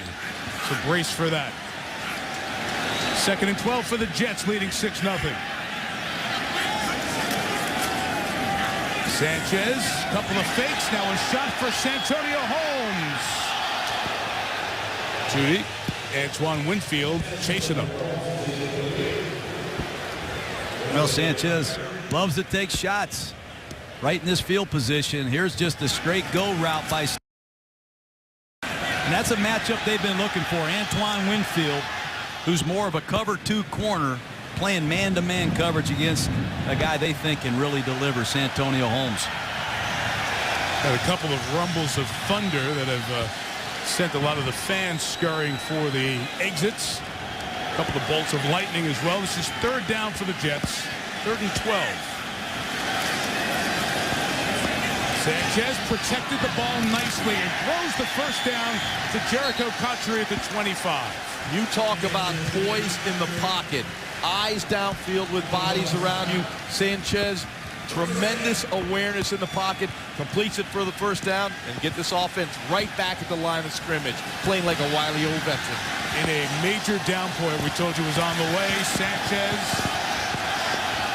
flipping to Tomlinson so he can get set up to get knocked down by Chad Greenway, and now it's even hard to see with the intensity of the rain and everybody getting out of the way. Clock running with 1:11 to go.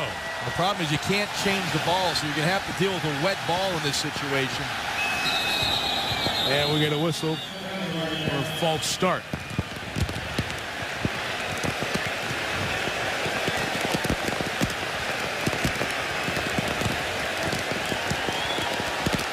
Again, our game was delayed getting started. They cleared the stadium twice because of lightning in the area. Much more aware of that in recent times.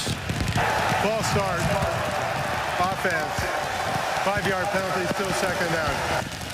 We got Toyota halftime show coming up back in the dry studio with Boomer. Chris Mortzett, Adam Schefter, fastest 3 minutes. Update on Aaron Rodgers and his injury from yesterday. And will Colt McCoy be the starter against Pittsburgh for Cleveland on Sunday? Details coming on the Toyota halftime show. Wow, look at this. Thank goodness it's not snow. Yeah, it is hard to even see the field. Brad Smith's up at the top of the screen. Sanchez throws underneath, caught by Braylon Edwards. Tackle missed by Winfield. Edwards to the 14-yard line, first down. Well, this Braylon Edwards makes a lot of plays, and Sanchez is going to clock it. Plenty of time, just keep your poise. Doing so with 46 seconds left. It's second down. You know, Mark Sanchez and his offensive line have done an excellent job in these conditions. Watch Braylon Edwards run right through a tackle, keep his balance, and rally for a first down to give the Jets a new set here in the tight red zone. But I really am impressed with the way Mark Sanchez and this offensive line have hung in there against the front four of the Minnesota Vikings. Well, with this rain just pouring down, ball security critical. It's like a shower is opened up at this point. You know, just straight rain down. From the 14, high snap, good job to get it. Sanchez throws to Tomlinson with a shake and a move. First and goal at the 4. One timeout. Can clock it or take the timeout. Rex wants to stop it with 34 seconds left. Jets out of timeouts. Well, it's just a real soft Tampa 2 red zone coverage, and Mark Sanchez just drops it down to Tomlinson, who's his security blanket, and LT doesn't waste time after the catch. He splits people, knows exactly where the first down marker is, does all he can to rally for as much as he can get. But what a football player in addition to the Jets, LaDainian Tomlinson. Quick welcome to the folks who are watching. The San Francisco Giants eliminate the Atlanta Braves, move on to the National League Championship Series against the Phillies. Won the game 3-2, won the series 3-1. Here, Favre and Moss in the Vikings offense, just 52 yards, not much from Brett and Randy. Jets have been on Minnesota's side of midfield all night. In a driving rainstorm, chance to add to the 6-0 lead. The Jets love to run right here and move Sanchez. In trouble, Sanchez throws, and it's incomplete. Intended for Edwards, no flag down there. Hussein Abdullah, the safety, came with the pressure. Here comes Jericho Cotchery, and this is a situation that they love to look for Cotchery in tight splits. They put Cotchery in tight formations. They love to run double moves. I fully expect Sanchez to look for his go-to veteran receiver in this tight red zone. A little stick route he runs so well. Little stick nod. 29 seconds. Jets out of timeouts. Still enough time to run the ball here and kill it if you wanted to. They will throw. Sanchez back to the end zone. Cotchery got open. Incomplete. No flag. Third down coming. Well, he had him. Jericho Cotchery comes in the game in these close to the goal line red zone passes, and he loves to run this little stick out to the outside. Watch him break to the outside, then back to the post, and he fooled Griffin. They had a wide open touchdown. I'm surprised they missed that. May have been tipped by big Pat Williams coming up the middle. Tomlinson in the slot. The backfield's empty on 3rd and goal.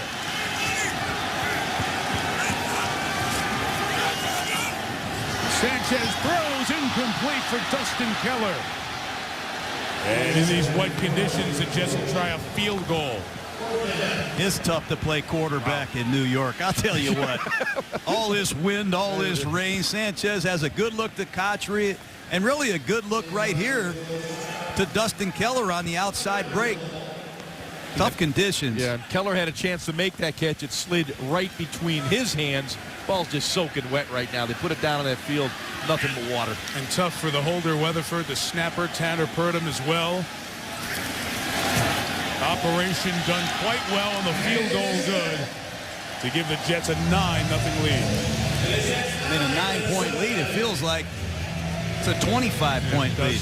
The Vikings really need to get in the locker room at halftime, regroup, Ron, and come out in the second half with something on offense to get some life back in this football team. Well, there's no tempo of their offense, and Brett Favre has been under duress, under pressure. They've had a tough time identifying where the pressure's coming from. Here, Tahi's the back. Here's the illusion of pressure. It's coming right at Tahi. No, it's not. They bail out, and they come from the backside. He does not scan, and Favre goes down. Again, now let's go to Adrian Peterson. Put him in on 3rd down. Again, the Jets, the illusion of pressure. Here it comes. They bring one more than you can block. Favre takes another hit. Brett Favre, right now, you can see he's been hit 5 times already, sacked twice, hurried, and his offense has done nothing in this first half. So far, special teams coach Mike Westhoff of the Jets has been very careful with Percy Harvin. He kicked one out of bounds to start the game. He squibbed it. Later in the football game, I expect him to not give Percy Harvin anything good to look at here. Harvin took 2 kickoffs back for touchdown in his rookie year last year. Made the Pro Bowl as the kick returner from the NFC from the 15. There's space there past Brad Smith. And still on the sideline at the 41-yard line. All right, there was a lot of talk of what would Favre plus Moss equal. And when I asked you right at the start of the game, you said you didn't think a lot because this is really short, just 3 days to prepare. Is this what you thought you'd see? Well, I didn't think the Vikings would be this stagnant on offense, but this isn't Major League Baseball where you take a third baseman, you just put him on your team and put him in the lineup. Randy Moss has a lot to learn in this system. It's going to be a work in progress, but I did not expect the Vikings to be shut out like this. You can give him a couple routes to run rather than just those deep sideline goes. You got to give him an opportunity to make a play. Everybody gets a chance to dry off. The Jets get the ball to start the second half. The radar shows the rain continuing for a little while. 9-0 Jets at the break. Here's Chris Berman with the Toyota halftime show. All the storylines going in were pretty sweet, pretty interesting, pretty exciting. The first half was, to be very honest. Defense was good, but the offenses did not play that well. 9-0 Jets set for the third quarter. Mike Tirico, John Gruden, Ron Jaworski. What do the Vikings do to kickstart this thing on the offensive side? Well, hopefully they improve on their pass protection. They had 2 weeks to get ready for the Jets defense. Well, maybe the 15 minutes at halftime will help them because they did not pick up a blitz in that first half. And maybe a screen, maybe a draw, something to get the ball on the perimeter. All right, for the Jets now, what can they do? They get the ball here to start the second half. Well, if I'm the Jets, I'd take this opening drive down the field and score. I stomp on these guys and get them out of here. This is a perfect opportunity to put this game away right now, right out of the chute. Because Minnesota has not shown anything. As a matter of fact, the Jets have spent most of their half in Minnesota territory and only 9 points to show for it, so the Vikings defense has kept them in it. There's a Viking team that is 1-2. They lost the opener at New Orleans 14-9. Lost to Miami 14-10. Bounced back to beat Detroit at home 15 days ago 24-10. As for the weather, the heavy stuff is through. Our report tells us that we'll have light to moderate rain here through the remainder of the evening. Ryan Longwell kicks it off. Short kick, fielded at the 15-yard line by Dwight Lowry. Does a nice job with his return as he's brought down at the 30-yard line by Lito Shepherd. Look at these first half stats. The first one's an odd one. Plays in the opponent's territory. The Jets ran 28. The Vikings ran 21 plays in the whole half. Gives you an idea of how dominant the Jets were. A 4-to-1 ratio of first downs, time of possession. So all that's great, but still it's 9-0. And you credit Minnesota's defense, which is what this defense does, John. It kind of gives you 4 and 3 and 4 in the back end, and they've held up pretty well in the red zone. And we said that coming in here. This is one of the top scoring defenses in all of football. Every yard you make, if you're a New York Jet, you earn. Tomlinson is the back. Sanchez is on his back. Brought down by Ray Edwards. Second great play by Edwards tonight. Big loss. That was a bootleg to start the half, and it does not fool Ray Edwards. And Sanchez is shaken up a little bit. Take a look at this. They're going to come on a naked bootleg back to the right, and Ray Edwards is supposed to close when the tackle blocks down. That did not happen. Sanchez had no chance. That play worked in the first half for a nice gain. Not there.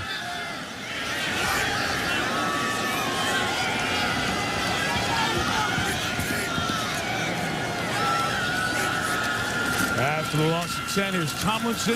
61 yards in the first half. 1 there. 3rd and long coming up. Yeah, Sanchez had a really nice first half, and Brian Schottenheimer, the offensive coordinator, did a nice job with his play calling. Here the movement. Bootleg, you'll see the extension of the ball. That freezes the defense, and now Sanchez gets out in the perimeter, and he's growing as a quarterback. You'll see here, looking to the right. Nothing there. Comes back to the left. Has to buy a little time to wait for Holmes to come into that seam, and he does by stepping up in the pocket. Each week you see Mark Sanchez get a little bit better and a little bit more understanding of the quarterback position at this level. Screen to Tomlinson. Ben Lieber reads it, and right out of the gate, Minnesota's defense makes the response. Well, these Vikings are very heady football players. They played together a long time. It's a screen pass. Lieber sees it the whole way. Good pursuit by this defensive line. That's a huge stop by the Viking defense. If Camarillo can just get the Vikings some needed field position. Weatherford with the kick. 52 yards taken by Greg Camarillo at the 30. Trying to get to the wall on the outside. Got a big block and taking it out near midfield. So that's good field position for Minnesota to start this second half. Now, what can Favre and Moss do? They haven't done anything tonight. Vikings take over in Jets territory. Lost the handle. Ball booted around. Loose on the ground. Picked up by the Jets and Darrelle Revis. At the 46 of the Vikings. Wow. It's a comedy of errors by the Vikings right now. And Brett Favre obviously not feeling good about that one. That one just, he never had the football. And that's the record, guys. So the most fumbles in a career by one player. Well, this can't happen. You've got great field position. The snap was clean. The ball just fell out of Brett's hands. 2 costly turnovers on fumbled exchanges at midfield in a 9-0 game. Just slipped right out of his hand there, John. He was trying to extend it for the handoff.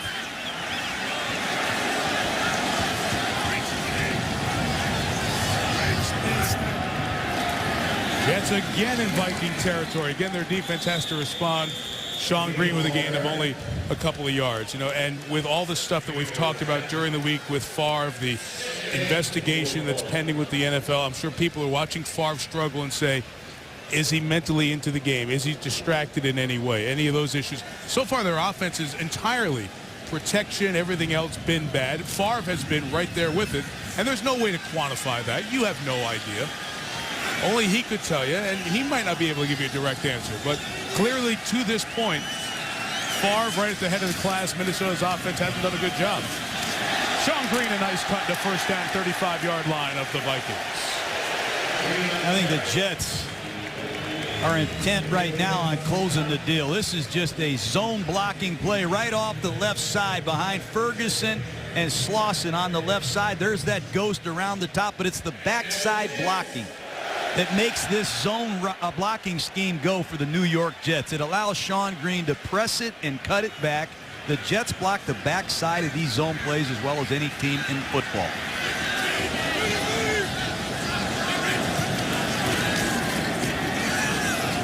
Green again. Pair of backs they have with what Green does and what Tomlinson does. Yeah, 1-2 punch they have now. You know, Sean Green is more of a power runner. You know, he'll get behind his pads and he'll move the pile. LaDainian more of the elusive guy, the lateral agility. But this is a tough combination when these two guys get going, because they can thump you and they can use that speed and agility. Offensive line, John, you mentioned a couple times, they've been outstanding.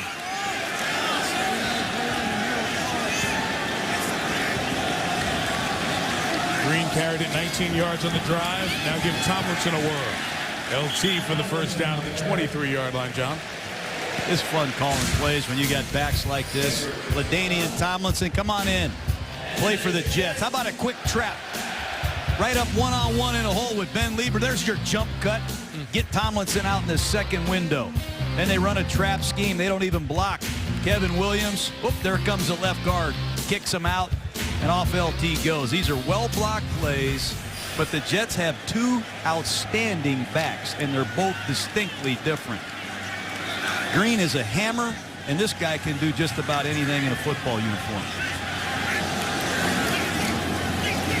Tomlinson to the left. Going to gain 4 yards. Going to take the Jets over 100 rushing yards here tonight. And that was a little bit of what we set up at the very beginning here tonight. The Jets offense, so good running the ball, led the league last year in rushing yards at 172 a game. Here they are, 103 yards tonight. That number is since 2009, so it takes last year and this season. The Vikings haven't allowed 150 yards rushing from a team in 51 games. That's second all-time in league history.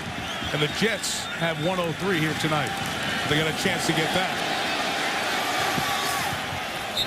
Tomlinson taken out of bounds. But you know, it's Bill Callahan, Brian Schottenheimer. It's a lot of different plays. There's zone blocking plays, gap blocking plays, single back runs, two back runs, unbalanced lines. They do it all.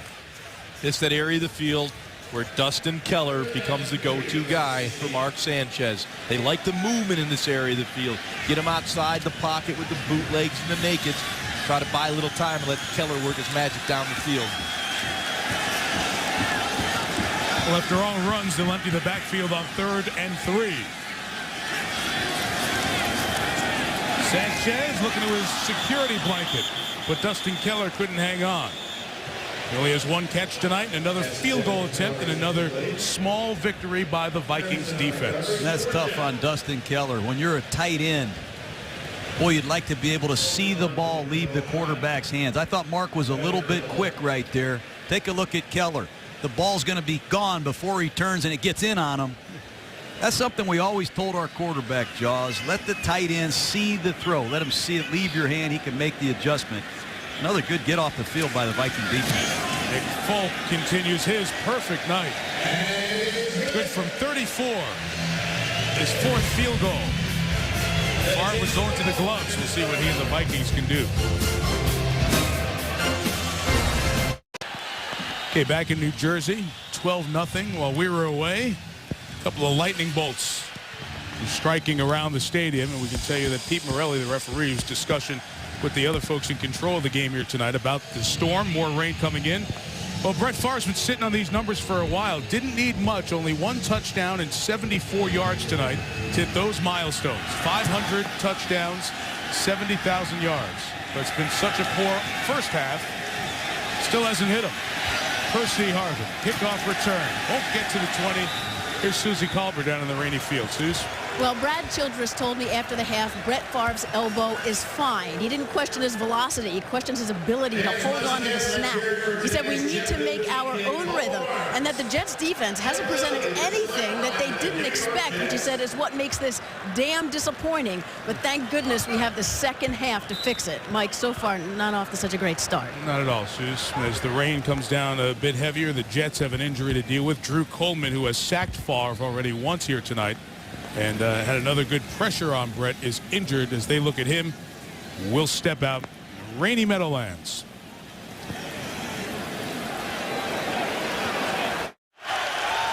Drew Coleman helped off. Favre and the Vikings take over at their own 18-yard line. And it's Toby Gerhart hit by Jim Leonard, then knocked down. Gerhart gets out to the 24-yard line. Oh, you come out 3 tight ends and 1 back, and the back isn't Adrian Peterson. Adrian coming back on the field now. I can't remember AP's last carry of the night. 8 carries, 34 yards, and a quiet night for Peterson thus far.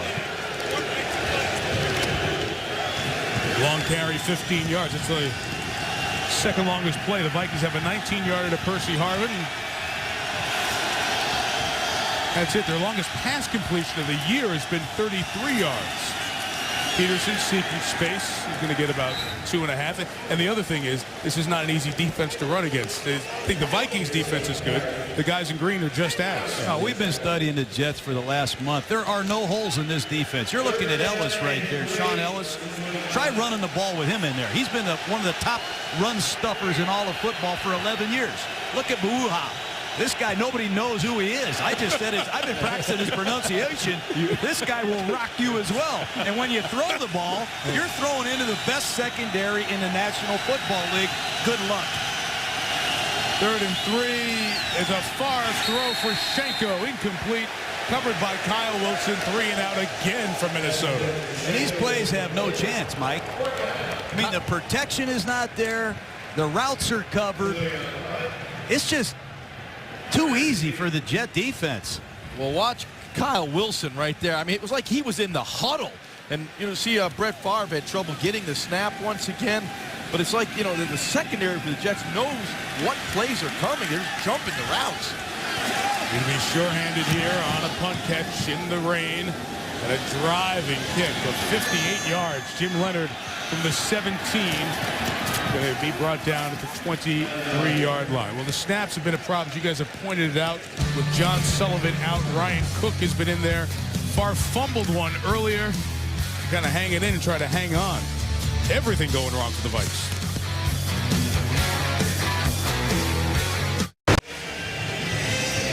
We say with slight trepidation, the heaviest stuff is gone for probably the balance of the game. And some folks have stayed. These Viking fans who put a lot of work into their costume. Miserable. 8 possessions for the Vikings. 8 full possessions. 6 punts and 2 fumbles. They had a kneel down at the end of the half. Sanchez handing to Green. Going right. And he gains a couple of yards. John, I'm thinking of the Jets. And one of the big problems with the rookie Mark Sanchez last year, turnovers. He hasn't turned it over at all in 4.5 games this year. He's done a phenomenal job of taking care of the ball. And if I was a head coach, this would be a time I'd walk up to him and say, hey, Mark, you've done a great job protecting the ball. But the only chance Minnesota has is if we do something foolish with it. Just take care of the ball in these conditions. Punting is not the worst thing that could happen to us right now. Do not give the Vikings a short field the way the defense is playing. Gets flexed out the running backs wide, so they go empty for Tomlinson. Downfield, incomplete, with Ben Lieber step for step with him in coverage. Well, that's where the dummy snap count helps you. They motion LaDainian Tomlinson out wide as a receiver. And Ben Lieber bumps out to cover him and bump and run man-to-man. You be the quarterback. Here goes Tomlinson, and watch Ben Lieber go out and cover him. Well, Sanchez says, hey, wait a second. This is too good to be true. I'm just going to look off the free safety, give him a shot. You can just see how the ball came out of Mark's hand. It's hard to spin it right now. It's pretty wet. 3rd and 8. Vikings rush 4. Sanchez throw is high, and it's almost intercepted by Antoine Winfield. I'm really surprised that the Jets took that route right there. That's too risky. That should have been a slam dunk interception. This one gets away from Sanchez. The weather is horrific. The ball's slippery. Punt the football. Get on with the game. Make the Vikings show that they can score on you. They certainly haven't shown that they can even get a first down, let alone score. Sorry to be so cruel, but it's obvious. They can't get anything. Heat up Weatherford. Gets it out of there. 47-yard punt. Fair caught by Camarillo at the 28-yard line. If you're a big fan of punting, it's been a great night tonight. Owner, chairman of the Vikings, Ziggy Wolf, Mark Wolf, owner and president as well, both New York natives. So this is a big game for them to watch their Vikings come to the Jets. They have 100-plus family members here. They are part of the group that went all in here, spending money, trying to get this Viking franchise going in the right direction. Pass to Percy Harvin is complete for a first down. This is a Minnesota team that has spent money to get people, including Randy Moss here and Favre, and now they're trying to get something out of it. Finally, a first down and no huddle here. As Peterson goes back to the line of scrimmage and gains nothing. There are a lot of things at work here with this Minnesota Viking franchise, including their hopes for a new stadium. They've been working on that for a long time since the Wolves took over. They want a product that's going to be good, so the political climate would be great to have Childress, who's won 2 more games in each of his 4 full seasons, get this thing kind of turned going to a Super Bowl, win a Super Bowl, get a new stadium built, all those things. But right now, everything put into the mix is just not working. Well, you have to respect they're making the effort to win. Favre going to take a shot downfield for Moss, who goes up and doesn't come close. With Cromartie with him step for step, and it's been Cromartie with Moss all night. Boy, this Antonio Cromartie, let's give him credit. We've talked about Randy a lot tonight, but Antonio Cromartie says, hey, I'll cover you and bump and run. Just a post pattern, and Cromartie does a nice job of finding the ball. And I love his ball skills. This guy's intercepted a lot of passes, Antonio Cromartie, but that size matchup really helps him. And for those of you counting, John, 10 attempts by Favre tonight, 4 of them targeted to Moss, just 1 completion.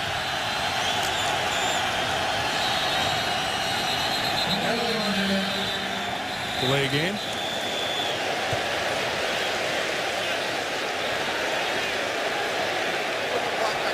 Delay of game. Wow. Offense. 5-yard penalty remains. 3rd down. Please set the game clock to 5:10. It happens a lot when you throw a bomb down the field to a receiver. Most of the time you go get him. You bring another receiver in. That time Randy came all the way back. Play got in late.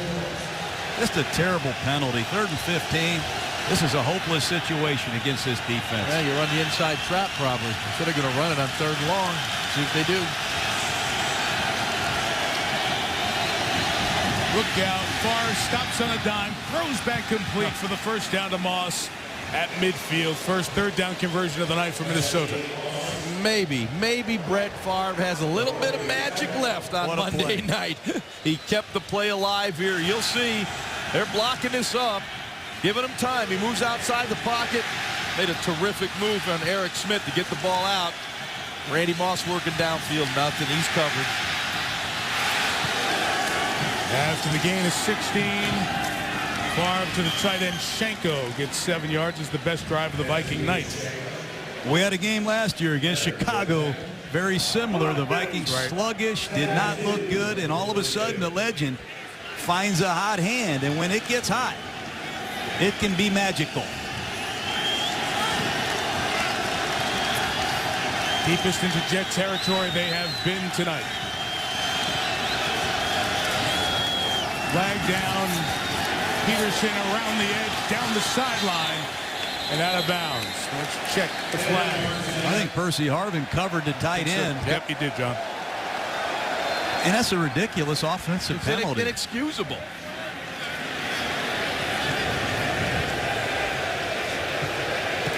There are 2 fouls on the play by the offense.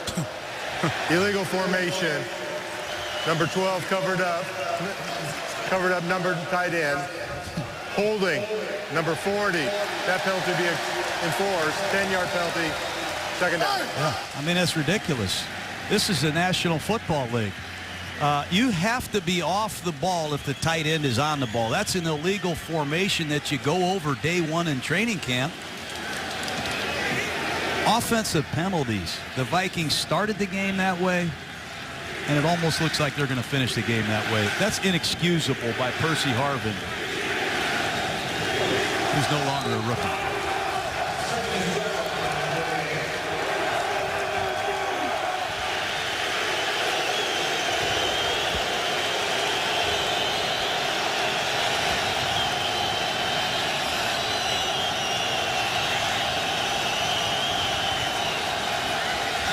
Second and 12. Favre's throw again for Moss.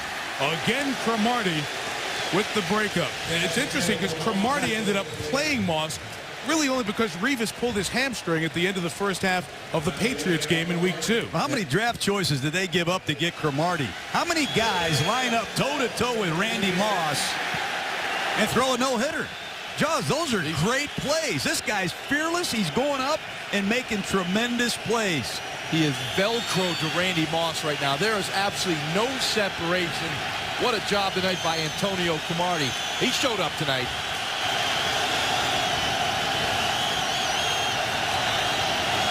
Jets pressure from Favre's right. It's picked up, and Favre laser to Harvin, who hangs on as Favre goes over 70,000 passing yards with a first down gain of 22. Boy, what a great pickup by the Vikings. Brett Favre uses a dummy snap count, and the Vikings see the overload blitz coming the whole way. Take a look at the outstanding pickup. You're going to see a bunch of New York Jets coming to your right, and the Vikings slide into it and pick it up to give Brett Favre a chance. John, I like the fact two backs in the backfield. It's a lot harder to blitz when you have two backs in the backfield because they can slide either way. Nice change at halftime to pick it up.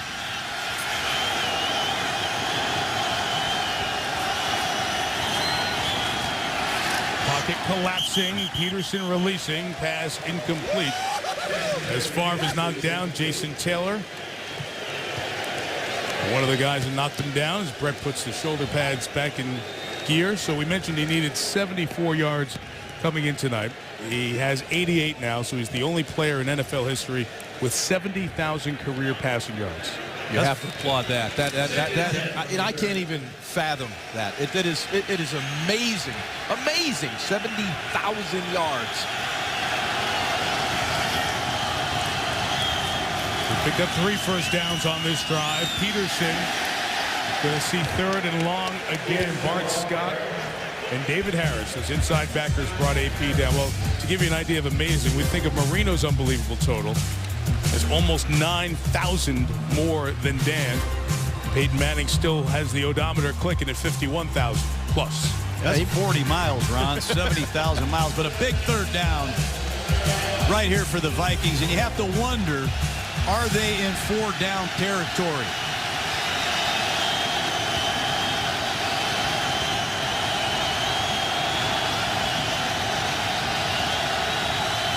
They're going to block this up to the right, John, and try to get a 2-receiver route up top. Oh, boy.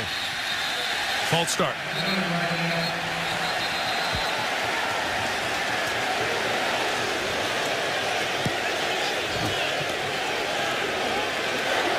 False start. Number 40 of the offense, 5-yard penalty. Remains 3rd down. Second penalty of the drive, 3rd tonight on Jim Kleinsasser. He's been here the longest of these Vikings, 12 years.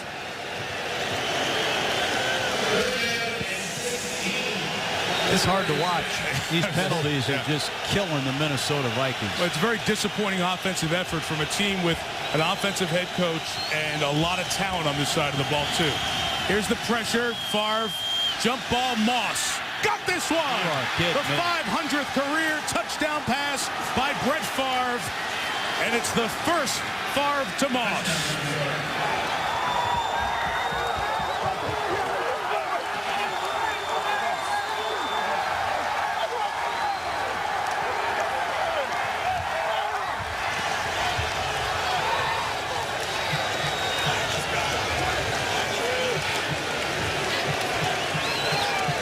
So after doing nothing essentially for 3 quarters, what we said, is there a play or two, and it's a jump ball, and Randy does what he has done so often, as he's become number 2 on the all-time touchdown reception list. Go up and get a jump ball. Randy finally got a step on the coverage, and Brett Favre threw a rainbow that dropped from the sky. A perfect throw for his 500th touchdown pass. Congratulations.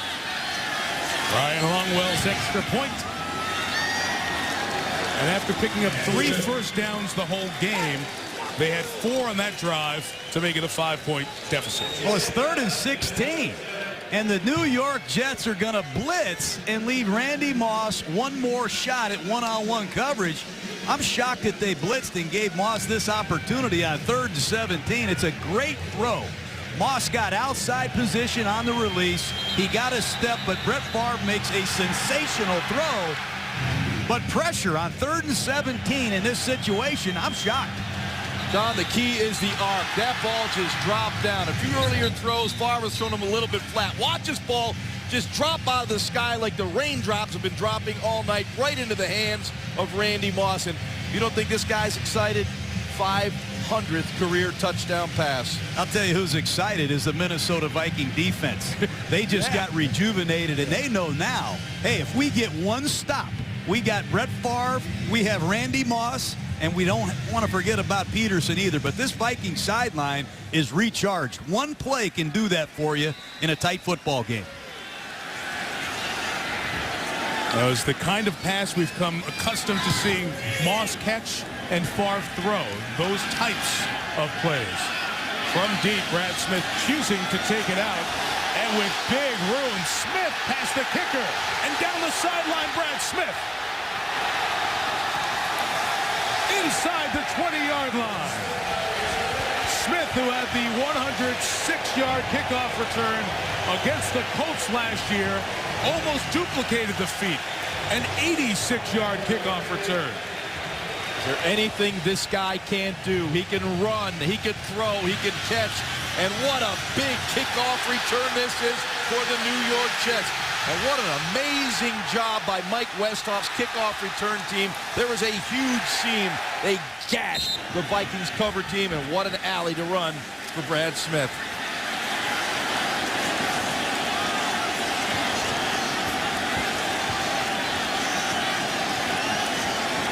Jets take over in the red zone. Boy, that takes any of the air that went into the Minnesota balloon back out.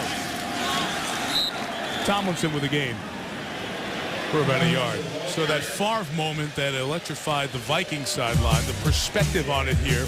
There are only 3 guys in the 300 club. Peyton Manning, Franz Harkington, who was traded and returned back to the Vikings, and Elway. Marino's the only one in the 400 club now, as Favre moves from that to the highest, if you will, rent district, throwing touchdown pass number 500, and going to greet Randy Moss. First time they have connected in their very first game together. Sanchez with a response to Braylon Edwards. Terrific coverage by Cedric Griffin, the guy who tore his ACL in the NFC Championship game last year. Second game back. They've gone to Braylon Edwards several times down the field. That time another dummy count. They see single coverage. Braylon Edwards against Cedric Griffin. Ball's up in the air, and Griffin is a big corner. They like Cedric Griffin. They're thrilled to have him back. Remember, he had a horrific knee injury in the NFC Championship game. Big third down. After a good start, Sanchez, one of his last 8.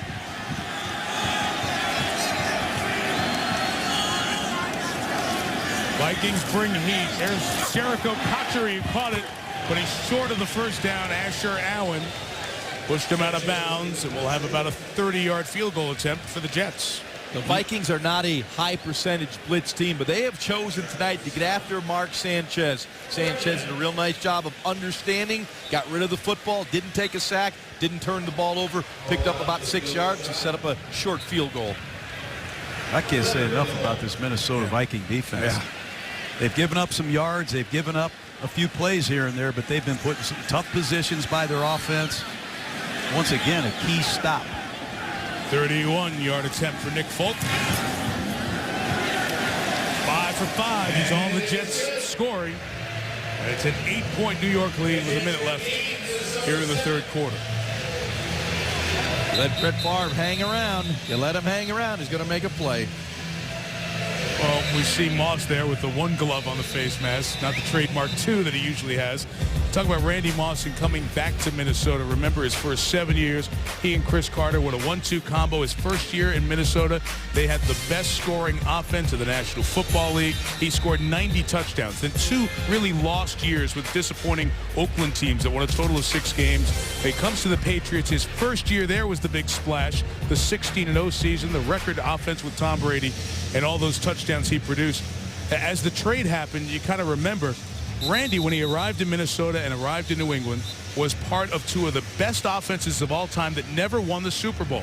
The 15-1 Vikings that lost the championship game, 16-0 Pats that got to the Super Bowl and lost to the Giants. Question now is what kind of an impact can he have on Minnesota? And that was a little bit of the instant impact on the last drive, Ron. Well, there's no question. He's the kind of guy you just got to keep feeding him the football. When you get the opportunity, he's going to make a play. He's an amazing, amazing wide receiver. You think he's just not showing up, and all of a sudden, here you get the opportunity, comes up with the big play for the Vikings. Lead is 8. Harvin's going to have to run up and get this short kickoff at the 17. Try to crack through that seam, and he goes to the 36-yard line and brought down there as the post-play pushing and shoving.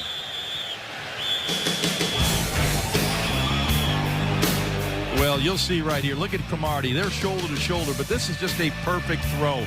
Cromartie's in good position right there, and FB has no chance to make a play. Again, it's the rainbow kind of throw. A little jostling here, but look at the vision.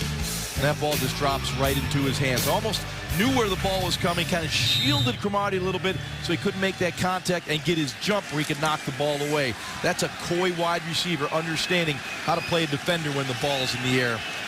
Cromartie right back over here to cover him from the 35-yard line. Favre and the Vikings. Peterson turned the corner. Adrian Peterson takes it to the 36-yard line for a big Minnesota game. And look at Brett Favre. He is jacked up. Adrian Peterson gets the corner. It's a nice job by Shanko on the point of attack. This big guy can run. That's all he did in the offseason was work on his speed, if you can believe that. Why? I think he's pretty fast. Peterson with a 30-yard run. He was 11 carries for 33 yards to that point. But that big one puts the Vikings at the 35 of the Jets as we get to the fourth quarter. So after a sleepy 2.5 quarters, this thing wakes up. A little excitement for the fourth. Jets by 8 on Monday Night Football.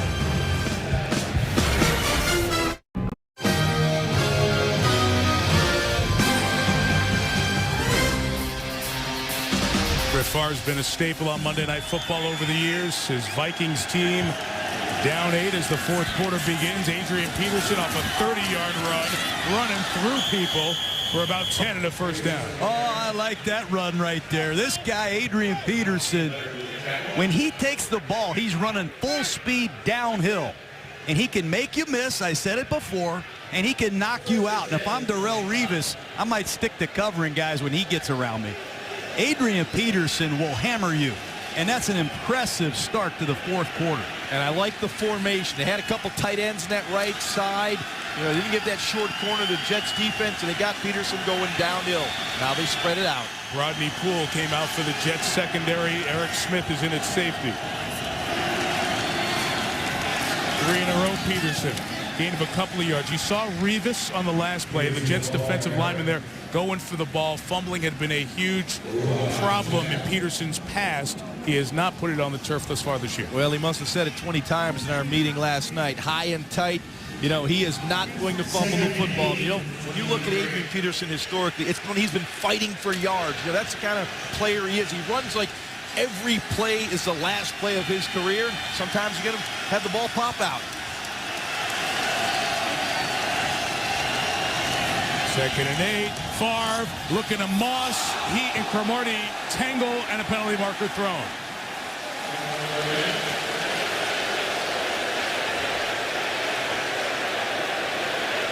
That one could go either way. Pass interference. Number 84 of the offense. 10-yard penalty. Still first down. Correction. Second down. You'll see it right here. Once again, Moss on the matchup with Cromartie. The ball's in the air, and he just pulls him down. Easy call for the officials, but you know what? Sometimes you never know with these pass interference calls. Yeah, but you tell your wide receiver, look, if you don't catch it, you make sure he doesn't catch it. And that ball clearly gave Randy Moss no chance. He became the defender there. Costly penalty, but it's better than giving Cromartie a chance to make a play. Rodney Poole back in. The starting safety for the Jets was out a couple of snaps. Second down and long. Third down and longer. Mike DeVito and Sione Boua there on the play. Here's an interesting call for the Jets. Last time they had the Vikings in this same field position on 3rd down and 16, they came with the blitz. I'd be surprised if they came with significant pressure here.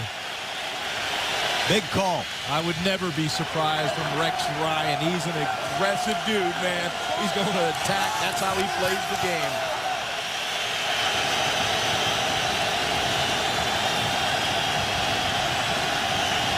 Moss, bottom of the screen. Pressure comes. Far for Harvin. In stride. Percy Harvin. Touchdown. What a throw. You believe this guy? What? I mean, this is just incredible, this throw. Vikings will go for 2 to try to tie the game. Favre doesn't know it yet. Now he finds out and gets him back toward the huddle. It's a blitz again. Randy clears it out. The clear out's going to come on your left side of the screen, and Favre jumps and throws a bullet to Percy Harvin. The anticipation was just incredible. He had to throw that ball so early because the pressure was on him. He threw Percy Harvin open on that play. They're going to kick it now. They're make it a 1 point. Try to make it a 1 point game. Changed their mind there. We mentioned Rodney Poole was in and out on that drive trying to catch up to Harvin. You got no shot even if you're feeling great. But the impact of Moss we've seen back-to-back. One going up and just catching the ball thrown, and that time after it was cleared out. We have a timeout taken here before the try. 2-point game. Now change their mind, decide to go for 2. Favre has Fahu Tahi, the fullback, didn't throw it, spinning, throwing, and it's incomplete essentially. There's no college football. You can't take it back for 2. So it'll remain 15-13. Thought he had the fullback Tahi open right away. Couldn't agree more, Mike. He was open there quick. The timing of the route, but Brett had a little pressure, but I think quickly could have got the ball out in the flat. You'll see it right here. He comes out. Now he boots out. Look at Tahi open right at the goal line. How about the move on Vernon Golston, though? I mean, this guy's unbelievable. I mean, say what you want. We got a lot of football left. What was interesting here, just from a time management as the game goes on standpoint, the Vikings sideline was originally calling to go for 2. Then they decided to go for the extra point. The play clock hadn't started yet, and then they'd stop it, take time out to come back and go for 2 and don't get it. So it's a wasted time. It's a wasted timeout with that question and indecision there. So keep that in the back of your mind. They're down a timeout for the rest of the quarter. This Viking team did nothing for almost 3 quarters, and look at this. It's 15-13, right in the thick of this thing. Just incredible turnaround. Brett Favre, Monday night. Oh, you blitzed Brett Favre on 3rd down. What did I 16, tell you? What did I twice. tell you? What did I tell you? You don't listen to me. Well, that guy's got he's thrown 501 touchdown passes. All right. They hit a 3rd and 17 for the Moss touchdown, a 3rd and 19 for the Harvin 34-yard touchdown. Big kick return a moment ago for Brad Smith. Big hit this time on Brad Smith by Onatolu. Kenny's become a very good special teamer, the linebacker they brought in 2 years ago. Here is what has completely turned around a dormant Minnesota offense. If you're just tuning in. 3rd and 17, pressure comes. Moss, touchdown pass 500 for Favre. 3rd and 19, pressure doesn't get there. Harvin with Revis and Poole trying to chase and unable to accelerate to get him. Touchdown 501. Vikings go for 2 and miss. 2-point lead, New York. Mark Sanchez will throw. Well covered is Cotchery by Antoine Winfield, but Jericho got it right about the 28-yard line. It's time now for this Jets offense to calm this thing down. You know, their defense is reeling a bit right now. Sanchez has to come back in this game now, take command of this offense, sustain some offense, keep his defense on the field so they can take a win. They're reeling right now from Brett Favre's assault.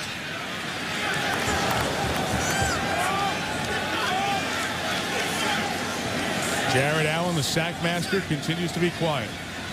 Top of your screen. Run the other way with Tomlinson. Good hit by Mediu Williams and Kevin Williams, unrelated. And they make a tackle right at the marker. Well, I can see why the Jets have run a few traps to slow this guy, Kevin Williams, down. This is 6'5", 320 pounds coming right at you. Very impressive run by LaDainian Tomlinson. But these Minnesota Vikings, these front four, Kevin Williams, Pat Williams, Ray Edwards, and Jared Allen, scary. Measurement coming here.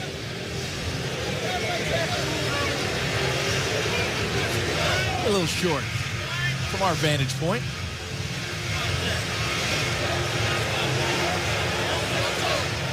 Guess my eyewear still works. This is one area when you're calling plays like Brian Schottenheimer is right now, you don't know what front the Minnesota Vikings are going to get into. They've gotten into their goal line defense in third down and short situations in the past. But this is one area that the Minnesota Vikings have dominated football in years past, short yardage defense. As a guy who used to wear a Viking uniform on the offensive side for the Jets, who's the fullback, Tony Richardson, who has been the lead blocker for many a great running back. He's been involved in many third and short collisions, and 49 likely to be in one here. They like running to the right in these situations. Richardson leads. Sean Green gets the first down at the 33-yard line. And I say that because you got big old Brandon Moore who can really knock you off the ball, and Damian Woody. Those guys know how to drive block in short yardage situations. That's where they will run the football, right over those two offensive linemen on the right side of Nick Mangold. And you'll see it right here, those tight splits. Boy, and they come blown up in there, and Tony Richardson, nice block, pick up the first down.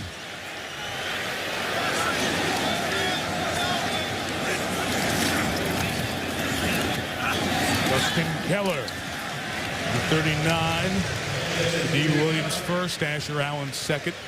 Tackle. You just get the feeling that this Minnesota Viking defense has to be wearing down. They've been out here a lot tonight. They just don't give up big plays. They're sure tacklers, whether they're in their base defense or their nickel defense. They've done a nice job tonight, not giving up any real big plays to this explosive Jet offense. Well, that's what they do. They play that cover two defense. They don't give up a lot of big plays, and they rally to the football.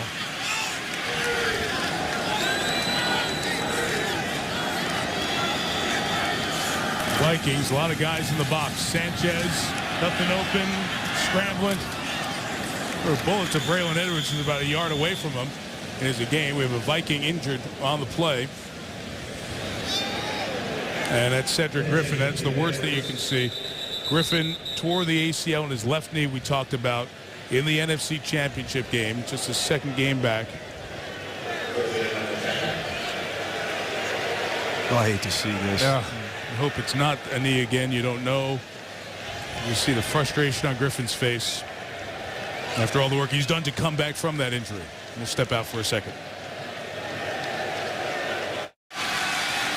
Cedric Griffin helped off the field, looking at him behind the Vikings bench. Sanchez and the Jets, 3rd and 4.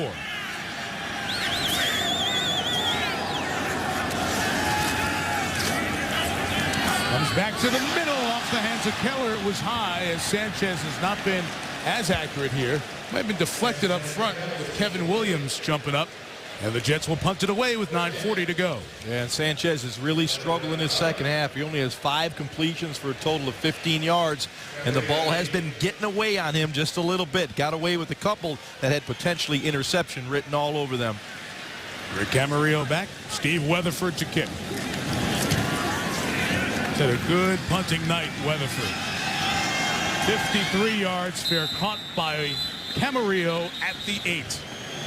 Favre, Moss, and Harvin have hit the last couple of drives. Vikings back in it, down 2 and on the field.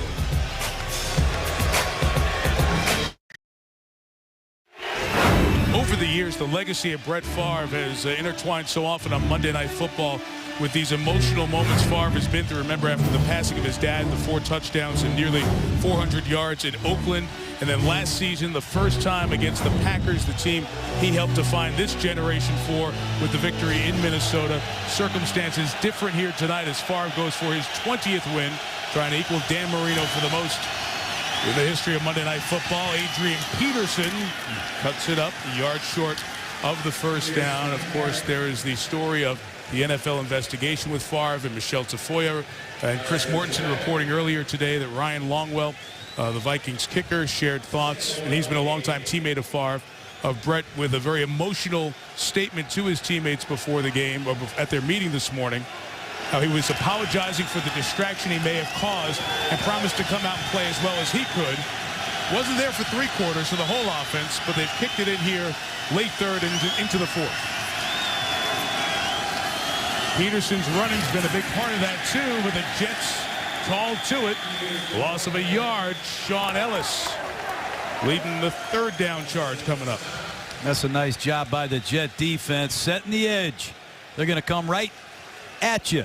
Again, the stretch play to the outside. Very good job by Brian Thomas, the outside linebacker, setting the edge, forcing that ball back inside where his friends are. 3rd and 2. Just took Shanko and put him in the backfield. Boy, John, you're right. Brian Thomas was outstanding. Jets didn't allow a 3rd down all week last week against Buffalo.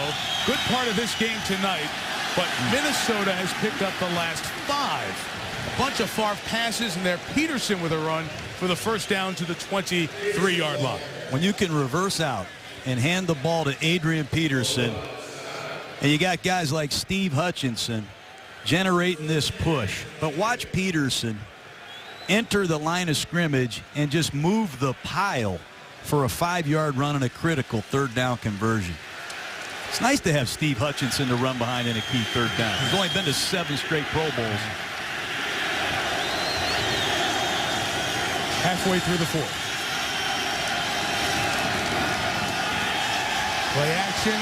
Shot for Moss. With Cromartie covering, Randy couldn't pull it in at the 25-yard line. Well, he had a step. And clearly Brett Favre, there's nothing wrong with his elbow and his tendonitis. He aired this one out. He had the one-on-one, and Brett will take his shot. Little stutter go right there. And once Moss gets a step on top, Brett's going to let it go. Needed to throw that ball a little bit more to the outside, and he had it. Brett got everything he had into this one. There's 60 yards in the air. An almost shot. Moss comes out of the game. Bernard Berrien replaces him.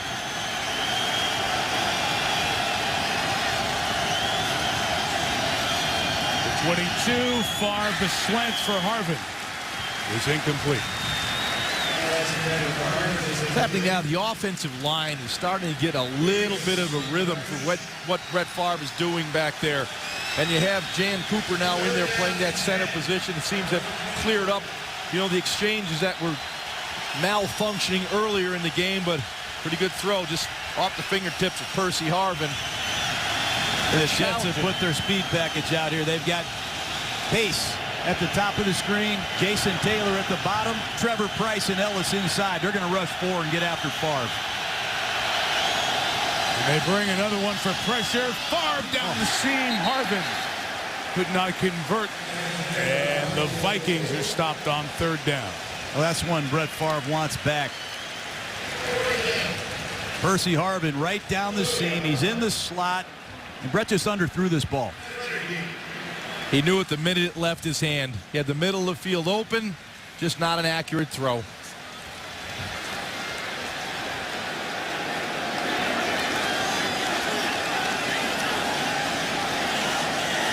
Chris Kluwe punts to Jim Leonard.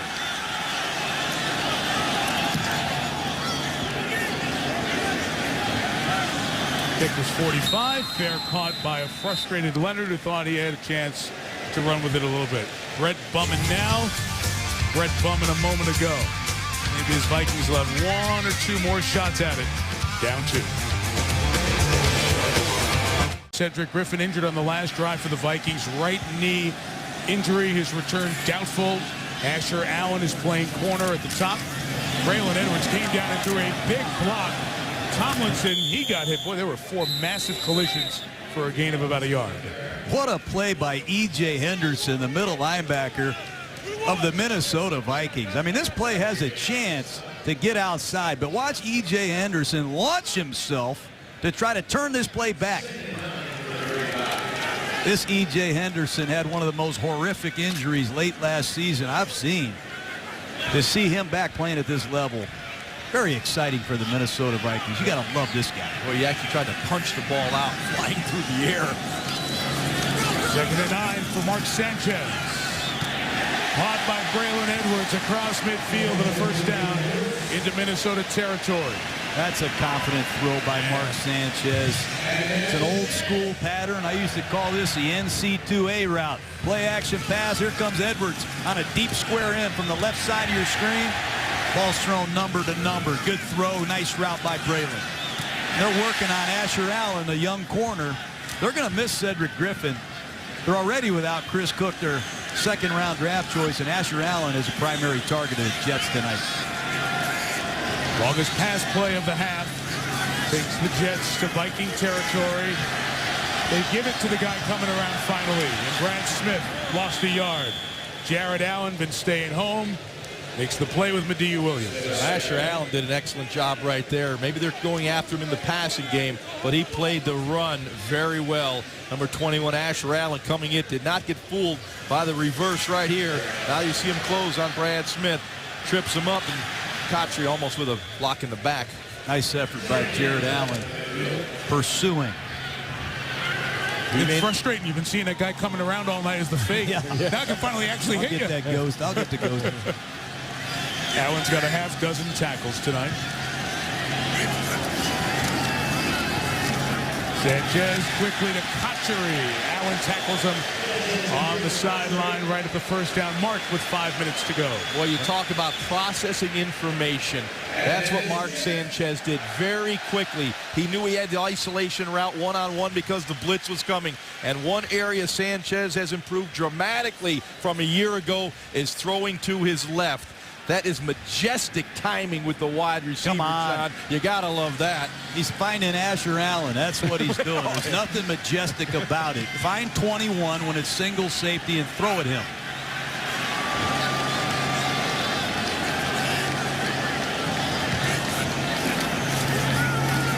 Tomlinson with a seal and a run.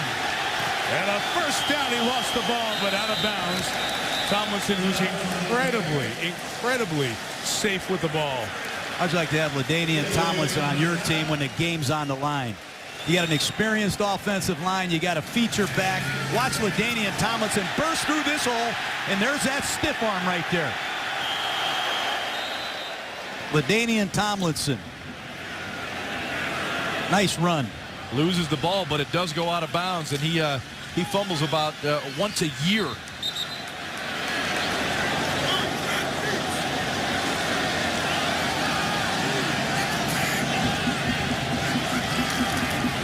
Some confusion if the clocks have been running or not. Sean Green says, take this. Touchdown, Jets.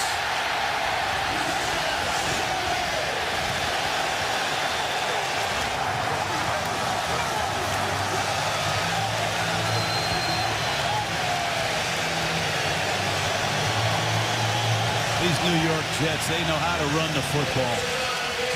They've been running the weak lead, the weak lead, the weak lead. They come back with this wind back play, and it's blocked to perfection. A huge drive by the New York Jets.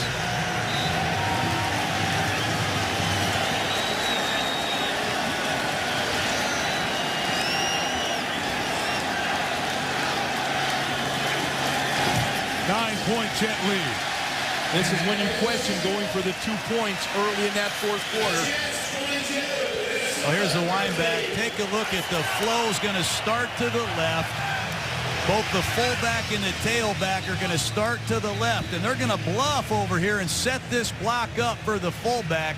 But this play starts to the left, and Tomlinson is going to wind back behind his fullback, John Connor, the Terminator. That is as well blocked as I've ever seen. Sean Green. That's the first rushing touchdown this year for Green, who went over 100 yards against Buffalo, and LaDainian Tomlinson, who is also over 100 yards last week against the Bills, has seen this Jets rushing offense against a very good Minnesota defense put up 154 rushing yards. Well, LaDainian Tomlinson, Tony Richardson, they're mentoring this kid, Sean Green. A lot of people think this guy has it all. They think he can do it all in the National Football League. Had some fumbles, got off to a bad start, but LT and Tony Richardson really mentoring this young back. And they've shared the carries pretty much evenly. A few more for Tomlinson tonight, but the ability to come back with Green here and give LT a break. That one carry that he takes for the touchdown. Set up as a big matchup tonight, and it's been advantage Jets. Vikings need it twice. They're down 9. Harvin. Brought down in the middle of the field by the starting safety Leonard at the 45-yard line. Guy's scary. Percy Harvin sets the Vikings up. It's a 2-possession game. The Vikings have 4 downs, and Percy Harvin does a nice job fielding this kickoff, pressing it right up the middle and then bouncing it to the outside. He picks up a couple good blocks. He has home run speed. It's a heck of a tackle by Jim Leonard. But the Vikings know they're in a 2-possession game. They have 4 downs. They'll go for it on 4th down. The field goal isn't necessarily out of the equation right now. That's why the 2-point conversion was so critical. I'm of the belief you don't go for 2 unless you have to. If they kick the extra point, this would still be a 1-score game. From the 44, Favre in trouble, and he's sacked. Big hit. Ellis was holding him up. Calvin Pace finished him off.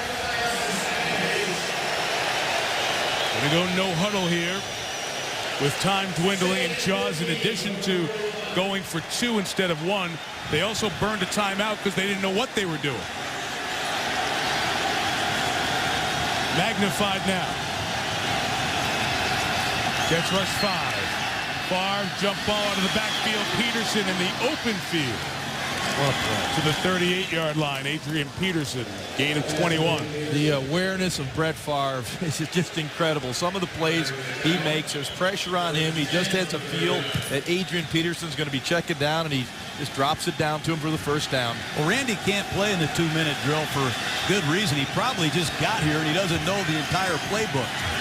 Favre throwing down the middle. It should be, let's see. It looked like the contact came early. No pass interference flag on Brodney Poole as he was covering Shanko. John, you're talking about the playbook for Randy Moss. It's pretty much his playbook is a go route. Let's take a look at it. Shanko on a basic cross. What? Yeah, a little bit early. That's a got penalty. away with one there. That's a penalty. Oh, yeah, I agree with you. I agree. Brodney Poole got in there real early. Well, you'd love to see Moss in this situation, but the plays, they probably haven't been practiced or rehearsed enough. Far from the 39. Throwing and getting open. Greg Lewis out of bounds at the 6. This guy's amazing.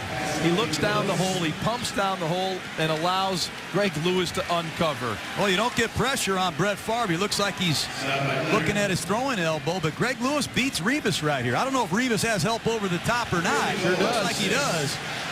But no pressure on Brett Favre. He finds time. He makes a perfect throw to Greg Lewis, who stops the clock. Plenty of time left in this game. Remember, Lewis had the big touchdown in his first Viking game to beat San Francisco, and there's the shot you were alluding to, John. Favre with the tendonitis in the elbow, grabbing at it. Now, penalties again, Shanko. They're going to call this on Taylor. Maybe. You always one with a conversation. Who caused the other to happen? Which action was the causing action? False start. Number 81, the offense. 5-yard penalty remains, first down.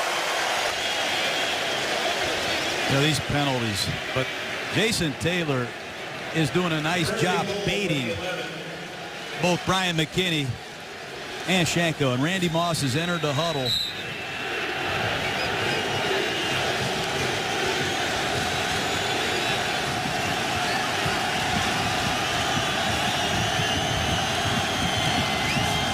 Barr looking that way, throwing to the corner for Harvin, 2 feet down, yes! Touchdown, Vikings! How about that drive? How about that throw? Rolling to his left. His elbow's bothering him, but see the 2 feet. Catch. 1 foot down. Great job bringing the second down. All the way down. Possession of the ball. Great play by Harvin, because the force out's no longer a part of the league, and Leonard tried to push him out.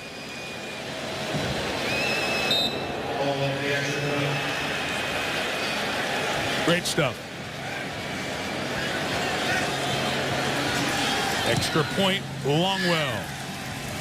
2-point game, just like that. 54 yards, 5 plays, a $121. Favre's 3rd touchdown pass of the night. He continues to grab at that tendonitis bothering elbow.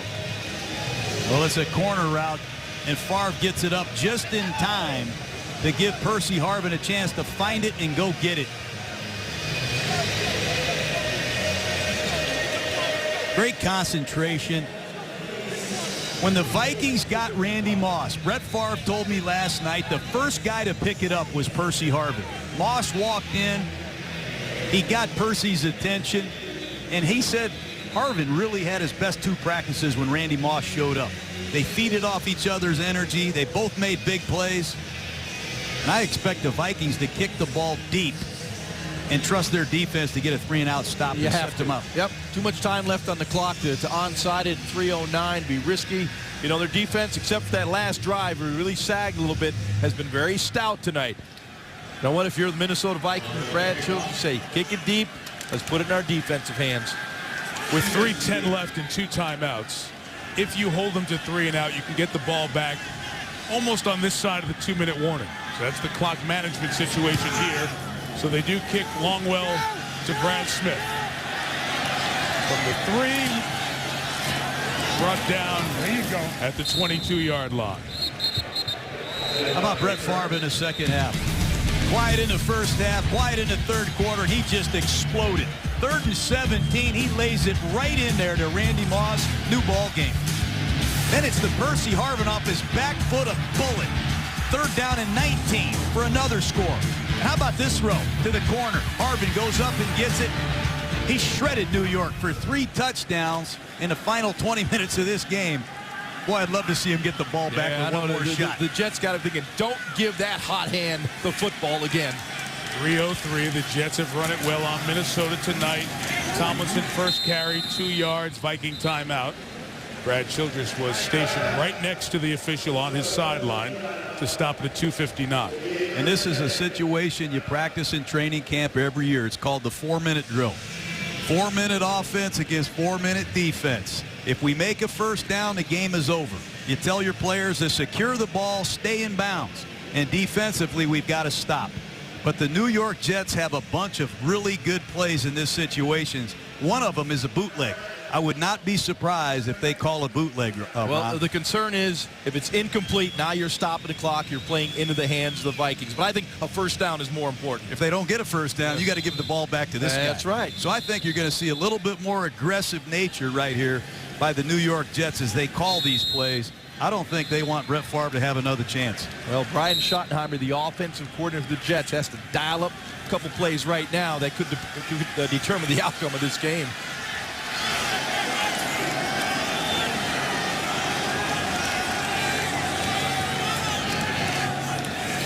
Will throw.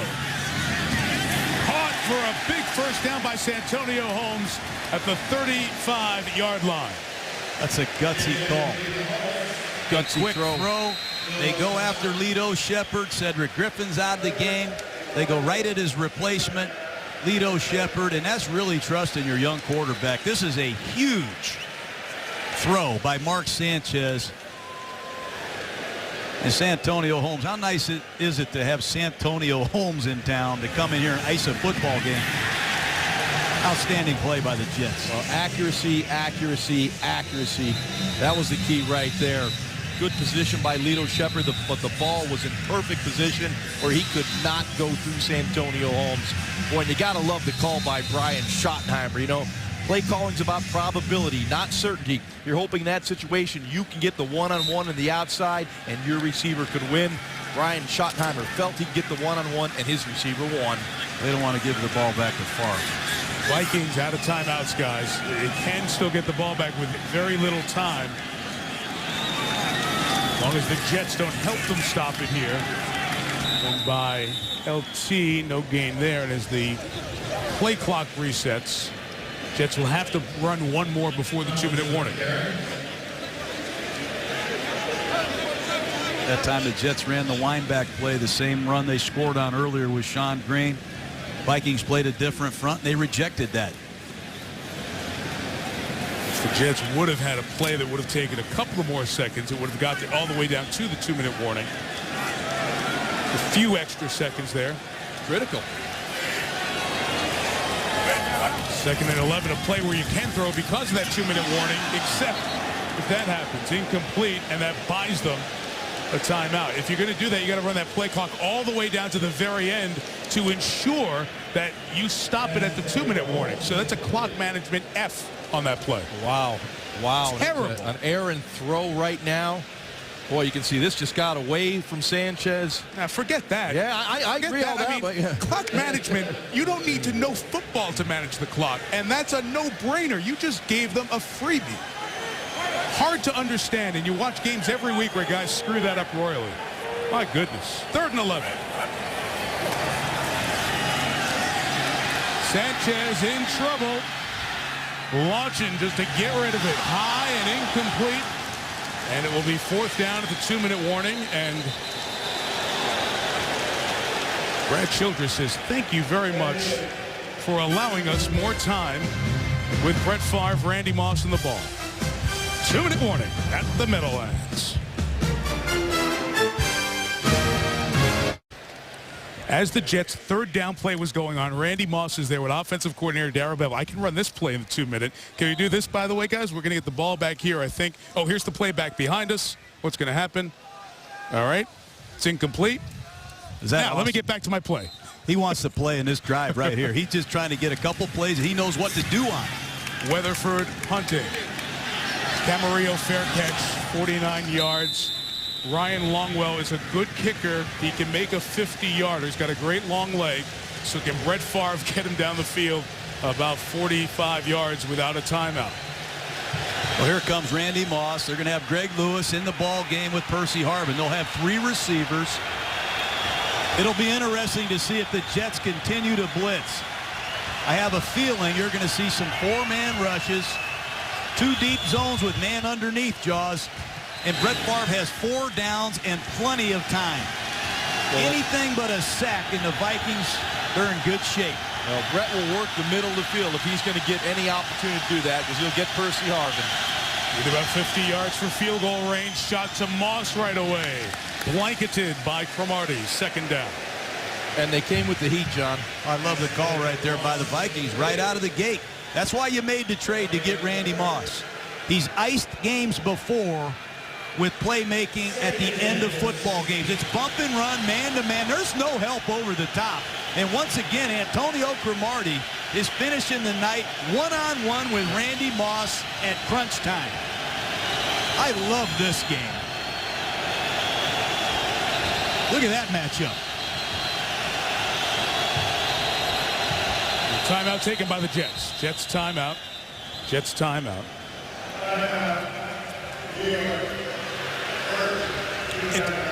As I talked to George Stewart, who is the Vikings wide receiver coach earlier this week, about Moss, as he was going through all the things Moss can bring and trying to learn, he made one point. He said the biggest benefit for this could be Percy Harvin, because Percy Harvin can now go back to the slot where he's so effective. What's interesting in this matchup with Cromartie covering Moss, Percy Harvin's matched up here with Darrelle Revis. And that's a tough matchup. Yeah, Darrelle Revis takes just about every wide receiver in this league and shuts him down. But you got to look at it this way. Darrelle Revis, when he's in that slot, he gives Percy Harvin a two-way go, the outside or the inside. And I think if the middle of that field opens up, I think you'll see Percy Harvin take the middle and Favre will take a shot, even with Darrelle Revis on him. I think it's really important for the Vikings to get out of the huddle quickly. Let Brett Favre use his dummy snap count to recognize the coverage. When Favre recognizes the coverage, he knows exactly where to go with the football. Listen for the dummy snap count. And you have the rookie, Kyle Wilson. There you go, John. Favre's got time. Oh, the defender Revis fell down. Harvin had a ton of room, and they couldn't connect. Third down with 1:38 to go. Oh, I think that's the ball game right there. Favre uses a dummy count. He sees the blitz. The blitz is picked up. And Harvin starts inside on an arrow route, just throws Revis out of the way. You can't see this back home, but this could have been a 40-yard game. Yeah. There's nobody left but Percy Harvin. It could have been a touchdown. There's nobody back there unless Camardi comes off Moss and makes a play. With 2 plays to get a first down, they are out of timeouts. All out.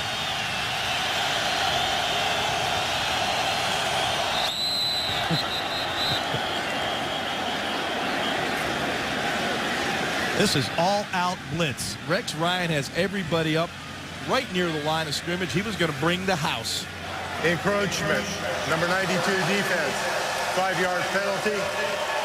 Still third down. You've been talking about the hard counts in Favre, and that's Sean Ellis, who was a teammate of Favre, said, we heard that in practice during 08. We were ready for that.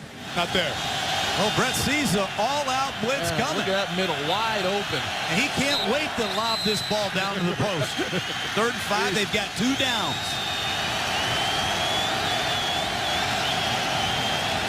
We go, quick count there. Favre's throw is intercepted.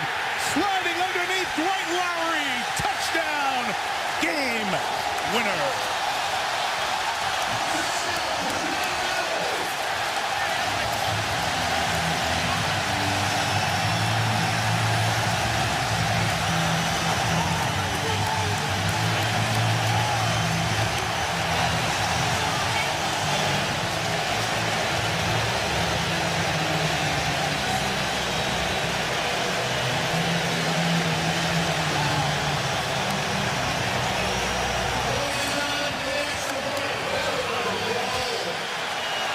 On a night, Favre threw 3 touchdowns, 3 turnovers, 2 fumbles to set the all-time record for fumbles by a player.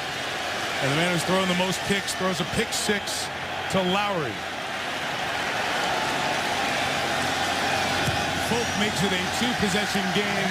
Dwight Lowry's moment in the sun, his first career NFL touchdown. What a play. The Vikings have a tight slot, and you'll see Lowry covering Greg Lewis, who's going to run a little option route right here. And Lowry does an excellent job. Shanko just jumping the option route. He played the sticks. That's a route I'm sure the Jets have showed their defense throughout the week. Little option route to Shanko on 3rd and 5 to pick up the first down. And Dwight Lowry plays it perfectly. Got a great jump, drove on the ball, finished the Minnesota Vikings. Yeah, but a heck of an effort by Brett Favre. It didn't look good at all for Minnesota. To have a chance to win inside of a minute, inside of 2 minutes, credit to the Vikings. But, boy, does Rex Ryan have some guts calling these blitzes? Yeah, that's what he does. I mean, he's going to bring pressure. I give him all the credit in the world. I mean, he gets an all-out blitz. He's calling all kinds of pressure. And he just counts on his guys to get it done, and they did again. Well, even on a play where Percy Harvin was wide open just prior to the interception, Brett Favre missed him. That could have gone the other way, and it could have been a potential Vikings victory. But that's, you live by the sword, you die by the sword. And for the Jets, it worked out well for them. 9 points, 90 seconds, no timeouts for the Vikings. Need a big return from Harvin, who's going to be brought down shy of the 25-yard line.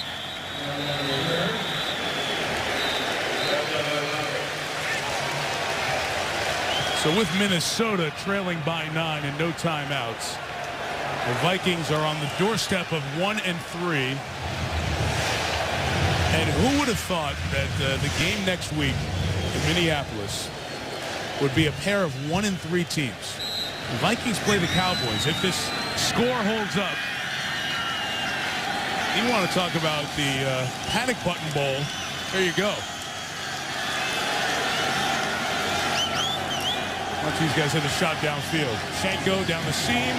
Incomplete. Jim Leonard almost with the interception.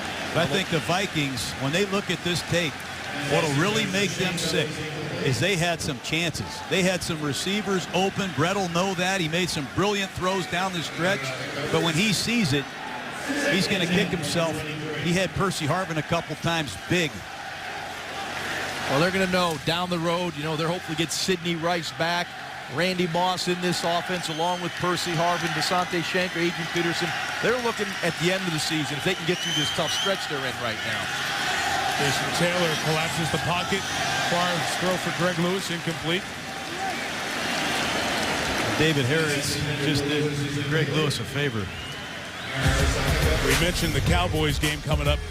Could be a battle of 1-3 teams. It's hard to believe. The Packers with all of their injuries, and then Randy returns to Foxborough to take on the Patriots. And it doesn't get easier. Cardinals 4-1 Bears. I mean, the one saving grace here for Minnesota is that even though Chicago's 4-1, Green Bay's 3-2, and there is no separation anywhere in the NFC. But you're running out of mulligans. You know what I mean? Three-man rush. Favre loads up for Moss out of bounds. Randy at the 44-yard line of first down. Well, you know the one thing about Brett Favre, he's going to keep firing. The guy just has amnesia, forgets the last play and moves on to the next play, and he'll try to make a play. Those of you interested in the numbers, you see Favre's there. Moss, 4 catches, 81 yards and a touchdown tonight. 106, still no timeouts. Needing, and again, same deal here. You need a field goal and a touchdown. Underneath, Toby Gerhart drops the ball. And that's an area that's going to kill the Minnesota Vikings this year. They just have had a hard time the first month of the season finding a guy that can play in these situations. And maybe Toby will be that guy someday. But they have really struggled with the loss of Chester Taylor. And these are high percentage must-have completions, Jaws, especially in a 2-minute drive. Those are the chain movers. Those conversions from third down to first down are critical.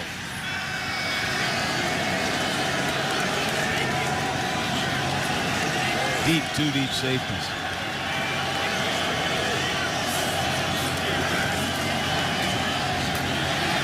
Looking for something to take. Hit from behind. The ball is out. As Favre gets crunched by Jason Taylor. Minnesota recovers. The clock rolls. How nice is it to have a guy like Jason Taylor coming off the bench as your third down specialist to finish football games? Yeah, the active sack leader in the NFL. Well, this is back, guys, to the role they hope to have Taylor in, not having to play every down and outside linebacker. Now with Calvin Pace back in, what a 3-man group they have. 4 sacks of number 4 tonight. Favre throws to Shanko. It's caught at the 40. 42 seconds left. Powerless to stop.